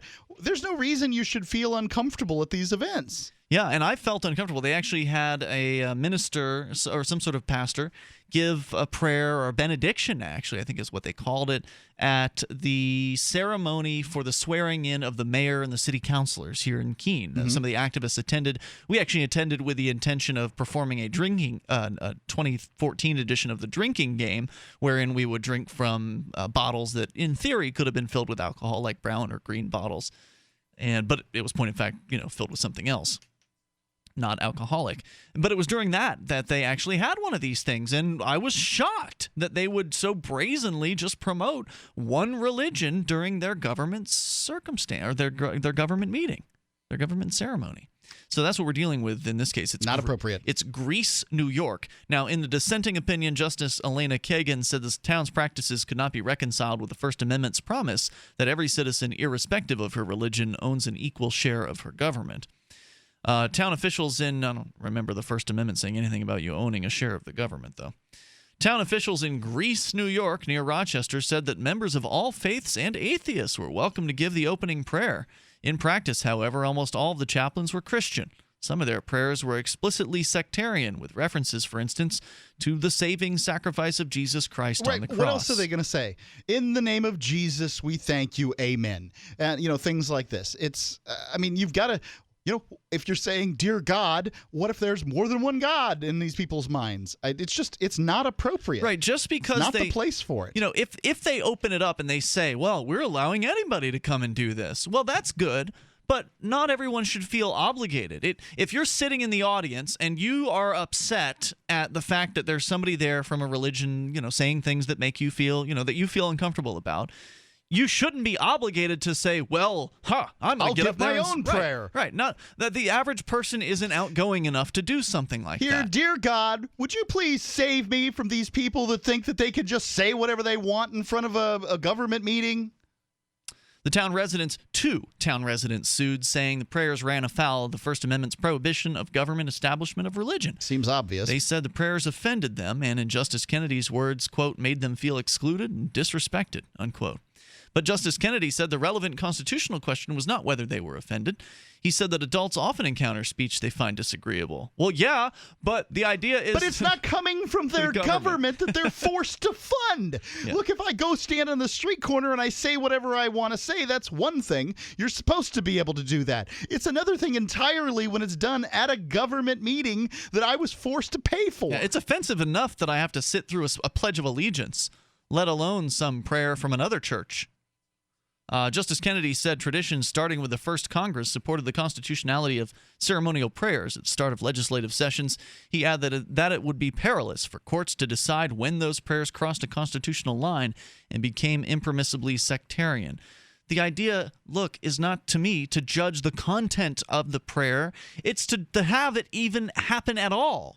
Just cut it out entirely. Do you really need to have a prayer before the government people have their meeting? Doesn't make any sense to me. No, it seems entirely unnecessary, and it seems like, wasn't it Jesus who said that you should pray in the closet? I mean, this seems like a real, hey, look at us kind of thing for the people in the We got God on our side. To hold that invocations must be non-sectarian, he wrote, would force the legislatures that sponsor prayers and the courts that are asked to decide these cases to act as supervisors and censors of religious speech, a rule that would involve government in religious matters to a far greater degree than is the case under the town's current practice of neither editing or approving prayers in advance nor criticizing their content after the fact. Dear flying spaghetti monster, please save me from these officious government bureaucrats that believe that they can do whatever they want under the color of law. Please send your noodly appendage to rip them out of their seats and bang them against the wall repeatedly. I mean, like, what you could just, anybody can come up and say whatever they want? That's what they said, right? Yeah, right. Look at the Baphomet statue situation in Oklahoma if you want to see a counter to that claim. The claim is anybody can get involved, but what happens when the Satanists step forward to say that they want their equal time? All of a sudden, the rules are going to change. And I'm not saying that based on speculation. I'm saying that based on news. This is one of the reasons that that I believe many many atheists are driven to sort of satanic symbolism and that sort of thing, just to F with the Christians and their sort of stranglehold. Now, consider for a second that this is a government agency that has had largely Christian prayers for going on and ad infinitum, and the claim is over and over again that Christians are persecuted. I mean, you can believe that they'll be out in force if somebody wants to come in and give a Satanist prayer. I almost wish that some people would do it, even though I don't support Satanism. So I think this is an appropriate time to talk about the Satanic Temple and what their plan is in Oklahoma. In January, as you may recall, we talked about this at the time. The Satanic Temple announced plans to erect a monument glorifying the Dark Lord on the front lawn of the Oklahoma State House. They raised $30,000. Their goal was $20,000. They have an artist trained in classical sculpture who is toiling away in New York crafting a Baphomet figure sitting beneath an inverted pentagram and flanked by two children gazing upward in loyalty. When it's finished, it'll be cast in bronze and the Satanist hope eventually displayed in Oklahoma. We'll give you an update on what's happening in Oklahoma and why it is that they have created this here in a moment, and how it is that the Oklahoma people plan to stop them. Because in Oklahoma, they have a monument to the Ten Commandments. So shouldn't they allow the Satanists to have their monument as well? More coming up here in moments. You can take control on Free Talk Live. Angioprim can unclog blocked arteries and improve blood flow in all parts of your body. Angioprim is oral chelation. Easy, simple, liquid oral chelation. You take it with juice before breakfast and forget about it. Angioprim works fast, unlike old-fashioned chelation that takes hours. Just log on to angioprim.com. That's Angioprim, ANGIOPRIM, angioprim.com. Angioprim users say they have more energy, more strength, more endurance. Increased circulation and blood flow will make all your body parts work better. Log on to angioprim.com to get more information on how you can get started and start feeling better, having fun, and doing more again. Lots more. Talk to a trained Angioprim consultant. Call Angioprim toll-free at 877-882-7221. That's 877-882-7221. Or log on for complete information. Angioprim.com. That's angioprim.com. Find out how Angioprim can work for you. Get the facts about Angioprim at angioprim.com. This is a special news alert to consumers who owe back taxes to the IRS. Due to the financial hardship consumers are facing during the decline in the U.S. economy, the Internal Revenue Service is now accepting reduced settlements from consumers on back taxes, resulting in back taxes reduced by thousands of dollars. An open phone line has been established by Federal Tax Relief for consumers to call and see if you qualify for this reduction. To ensure your financial stability during this decline in the economy, take down this number or store it in your cell phone, but call 1-800-210-1349. That's 1-800-210-1349. If you owe back taxes to the IRS, there's no need to fear anymore. The IRS is now accepting reduced settlements from consumers, resulting in tax debts reduced by thousands of dollars. For your free information and to see if you qualify for your reduction, call the Federal Tax Relief Hotline, 1-800-210-1349. 1-800-210-1349. That's 1-800-210-1349. Free Talk Live. Dear FTL, we've got chemtrail down here in West Virginia. Be nice. You've never seen them? Contrail disappear relatively quickly compared to the chemtrail. If anybody's listening that wants to fight the chemtrails, there's things called What are you gonna, how are you going to fight them? Wait a minute. Called Big fans? Cloudbusters. Wadbusters? I got to give UFO hoaxers more credit. At least they go out and build a little saucer and they tie it to a cardboard string. saucer. And yeah, I'd love to see a semi-legitimate website reporting anything on this particular issue. I don't think you're going to get that. I just asked semi-legitimate. You want a doctor to say it? There's a bunch of websites. Doctors. Just because you're a doctor doesn't mean you're an expert or smart. Or it doesn't even mean you're a doctor. Okay, go on my website later on tonight and I'll be Dr. Manwich, okay? Free Talk Live, 7 nights a week from 7 to 10 Eastern, live on the Liberty Radio Network at LRN.FM. You can listen to Free Talk Live on the radio, podcast, satellite, webcam, and our live streams. But did you know you can listen to Free Talk Live from any phone, anywhere?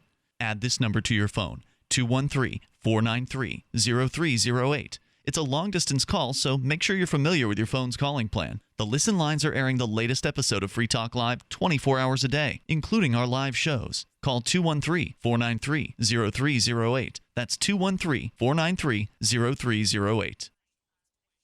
If you want to move to the Free State and you're looking for some real estate, well, I know a guy who's really great. It's the Realtor Mark Warden. Do you want a home with 20 acres, a lakeside cabin, any takers for renters, buyers, and sellers too? Mark Warden is the guy for you. PorcupineRealEstate.com. You can interact with other LRN listeners in our message board at forum.lrn.fm. That's forum.lrn.fm.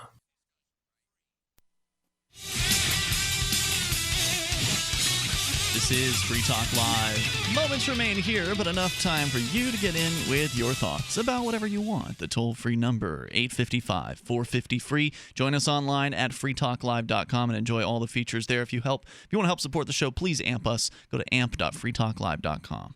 And cashintocoins.com is the best way to get Bitcoins. We've talked about Bitcoins a lot here on Free Talk Live. I want to make sure that you understand how to get them.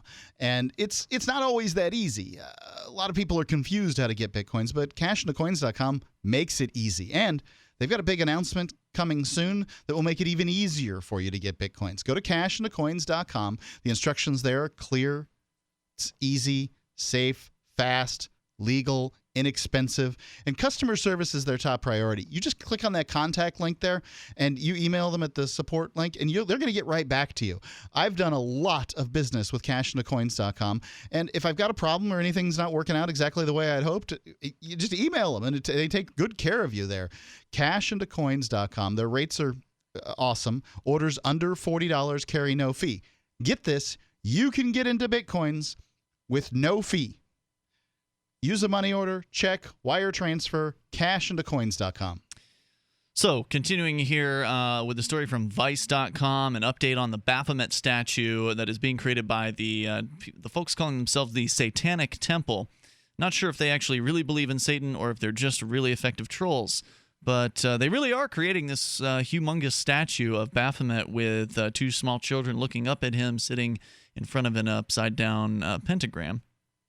The statue is a direct response to the state's installation of a Ten Commandments monument outside the Capitol in 2012. State Representative Mike Ritz paid for the statue with his own money, and therefore it was considered a donation and okay to place on government property. Yep, no Following biggie, right? that line of reasoning, the Satanic Temple submitted a formal application for their monument. As Trait Thompson of the Oklahoma Capitol Preservation Commission told CNN last December, quote, individuals and groups are free to apply to place a monument or statue or artwork, unquote. The applications are then approved or rejected by the commission.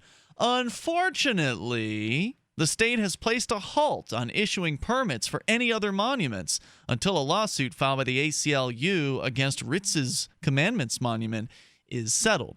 So, oh, well, we're just not looking at applications right now. Technically, if we're allowing one religion to have a statue, we have to allow others, but we'll think about it later, on into the future sometime when this news dies down and the decision has been made in court, which could be who knows how long. Yeah, years from now. So it's on hold at the moment. We can tell you more about what's happening there, but let's go first to Josh. He's in New York, listening to WNYY in Ithaca. Hey, Josh. Hey, how's it going? What's on your mind, Josh? So I just wanted to bring up the fact that with that recent Supreme Court ruling in Greece, New York, they're allowing prayer at public town gatherings. Yes. This seems to go hand in hand with the fact that, the Satanist statue that's being erected, if anything, it's just causing a problem. And in the dissent, one of the judges mentioned that, well, prayer is built into the fabric of the society. Well, I can think of a lot of things that were built into the fabric of our society that I don't necessarily agree with. They may have been slavery being chief among them. Exactly. And the fact that in this example, in Greece, New York, it's a suburb of Rochester.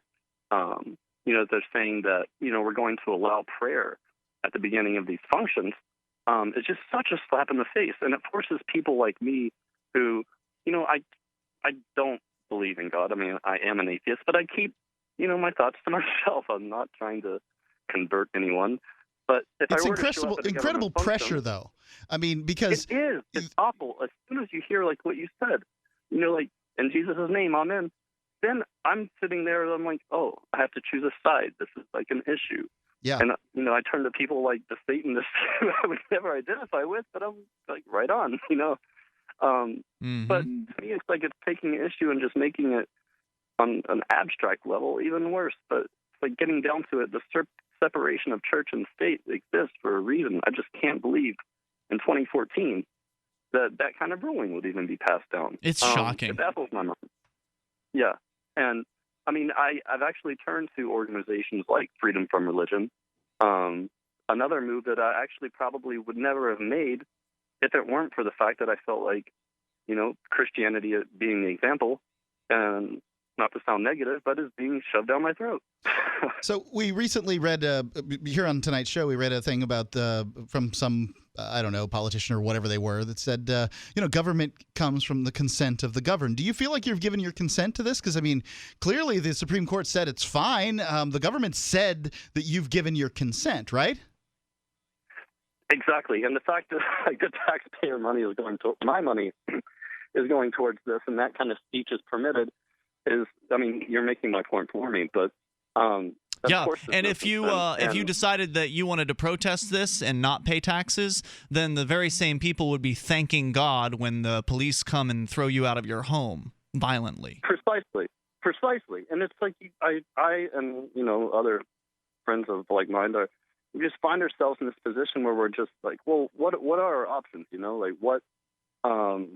What are we left to do? If we're patriotic, we love this country with all of our hearts. If anything, that should be one thing that we and like the other religious people have in common. The unfortunate aspect of this is that they feel like their opinion should be ubiquitous, and if you're not on board, then the popular go-to they use is we'll leave the country, and that's so offensive. Well, I have a solution, and the solution is what the Mormons did. It's to move together with like-minded people. I mean, the fact is, you look at Clearwater, Florida. That place is owned lock, stock, and barrel by the Scientologists. The Heinlein guys. Not Heinlein. Who's the Scientology guy? That's Robert. I'm slipping my mind. What's that? I know who you're talking about. I can't think of his name. Yeah, L. Ron Hubbard. L. Ron Hubbard, yeah. So Scientologists. There are so many Scientologists there. They have their headquarters there. They have so many Scientologists there that they own the city council. And, I'm sure that's an uncomfortable place to go to a city council meeting as well. But if people who have similar belief systems, I think, collect together in geographic areas, then that can make life more comfortable. And that's one of the reasons why people who love liberty are coalescing in New Hampshire as part of the Free State Project. Josh, thanks for calling in with your thoughts tonight. I do appreciate hearing. No, thank you so much. No problem. Appreciate it. 855-450-FREE. More about the Baphomet statue. This thing's real. We were wondering if this was just a joke, but no, they actually have this large statue. I'm not sure how tall it is, but it looks pretty big. Let's see. So the Satanists are building this thing, according to Vice.com, and the author was offered a peek at the work in progress by Temple spokesperson Lucian Greaves. Lucian told me that he has received numerous threats from people who want to attack the sculpture, but that he wouldn't expect these outraged and nearly insensible reactionaries to actually know how to assault a bronze monument without severely hurting themselves in the process. Still, he's not taking any chances. The temple is building a mold of the sculpture so they can pop these things out like evil, terribly expensive action figures whenever they need a new one. Depending on our insurance policy, Greaves said, we may be able to cast two from the destruction of one, expediting our arrival to the next battleground. The temple estimates the monument will be finished in a few months.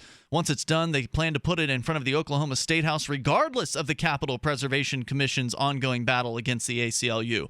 Now that's going to be an interesting instance of civil disobedience. If the official process is that they have to go through this committee to get permission to put their statue on the lawn, they're saying they're just going to pop it up on the lawn.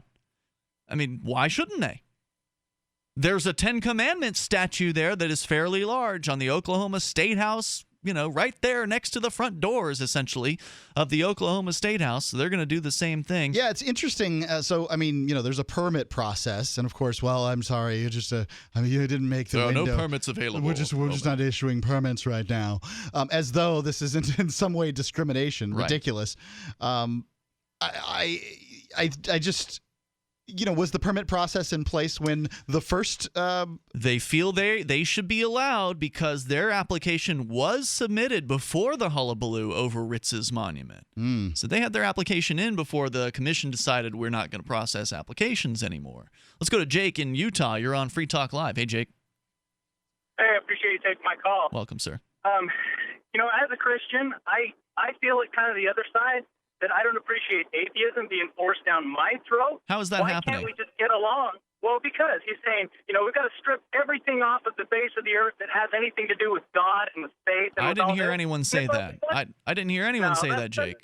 What I heard him say earlier was that he didn't like the idea of being in a room, a government meeting, and having to hear a Christian prayer.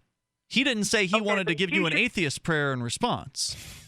But he should take that as the rant of a crazy person on the street, because obviously all of us crazy people are just talking to someone who doesn't exist, so why does he care? Well, because it's taking up time in a government meeting. I'll tell you what. Call us tomorrow, 7 o'clock Eastern Time. You're in Utah, so call us at 5 o'clock in the afternoon. We would love to talk to you further about this issue, but we just don't have time tonight. So, Jake, mark your calendar. We'd love to hear back from you. Thanks for the call tonight. Be out of time for tonight. Back tomorrow at freetalklive.com. A meme is not easy to define. What is it? But you know it when you see it. Amazing. Don't Tread on Meme.com proves that. I feel so enlightened. Don't Tread on Meme, M-E-M-E, helping you give the finger to our monetary system of deception by providing you with silver dime trading cards. Unlike today's dollar, they have value, and they look neat too. Oh, would you look at those? Aren't those just swell? Don'tTreadOnMeme.com. While you're browsing their numerous silver dime card designs, take time to download the easy-to-use Silver Calculator app. This simple piece of technology lets you know instantly, whether using iPhone or Android, just how much your silver coin is worth. Find out all the details at Don'tTreadOnMeme.com. Now accepting Bitcoin. Don't Tread on Meme, your path to a voluntary society with honest money. Don'tTreadOnMeme.com, serving you faster than the Fed prints money. Every day you make investment decisions. When you do business with and hold U.S. dollars, you make an investment in the soundness of the moral philosophy and the potential longevity of the United States hegemony. People who claim a monopoly on violence around the world. If this is the investment that you want to make, please keep listening to LRN.FM. If not, stop using their currency. Use Bitcoins. Get educated. We use coins.com. Did you know that you can listen to and watch Free Talk Live during our live show 7 days a week from 7 to 10 p.m. Eastern via our studio cam at cam.freetalklive.com? Not only that, but you can also chat with other listeners at the same time. Do I need to mention that both the studio cam and chat room are totally free? Outside of Free Talk Live's live hours, you won't see a cam feed, but will hear audio from the Liberty Radio Network. So listen, watch, and chat all free at cam.freetalklive.com. That's cam.freetalklive.com. The live edition of Liberty Conspiracy is next, after the news, here on the Liberty Radio Network, LRN.FM. Radio VR. Good morning and welcome to Radio VR. We're broadcasting live from Washington, D.C. and around the world on voiceofrussia.com/US. I'm Kate Zickel. Today is Monday, May 5th, 2014. Radio VR News. A lot of hot-button issues coming up on Capitol Hill this week, but correspondent Jerry Bodlander reports Benghazi, the IRS, and healthcare will be at the top of the list. Saying every possible action has to be taken to find out what led to the deaths of 4 Americans in Benghazi, House Speaker John Boehner wants to create a select committee to investigate what happened. The House will vote on a resolution calling for a special counsel to look into the treatment the IRS gave Tea Party groups and a proposal to hold former IRS official Lois Lerner in contempt of Congress. And the confirmation hearing for the president's nominee to head HHS gives Senate Republicans a chance to criticize the health care law and also ask tough questions about it. Jerry Bodlander, Capitol Hill. President Obama is scheduled to travel to Arkansas on Wednesday to visit communities that were struck by a deadly tornado. Correspondent Jackie Quinn has the details. The White House has already designated Faulkner County, Arkansas, as a major disaster area after a deadly EF4 twister cut through last Sunday night. At least 15 people were killed and hundreds of homes were lost. Now, according to Senator Mark Pryor, President Obama will visit some of the Arkansas communities ravaged by the storm. Wednesday, he'll survey the damage and meet with families and with first responders. Jackie Quinn, Washington. And the vice president is speaking up on the latest hot-button issue in Washington. Correspondent Tim McGuire reports Joe Biden says immigration is crucial to U.S. innovation. Vice President Joe Biden, in a speech to graduates at Miami-Dade College, says immigration is what has made and continues to make the U.S. a great country. The reason why America is so strong all these years is this incredible flow of immigrants. The vice president adding that the new immigrants arrive ready to make themselves and through them this nation better. That's a self-selection process that has generated for us the best the world has to offer. In the gym with the graduates and their families, there were 39 flags from their home countries. I'm Tim McGuire. A 56-year-old man has been found dead as crews in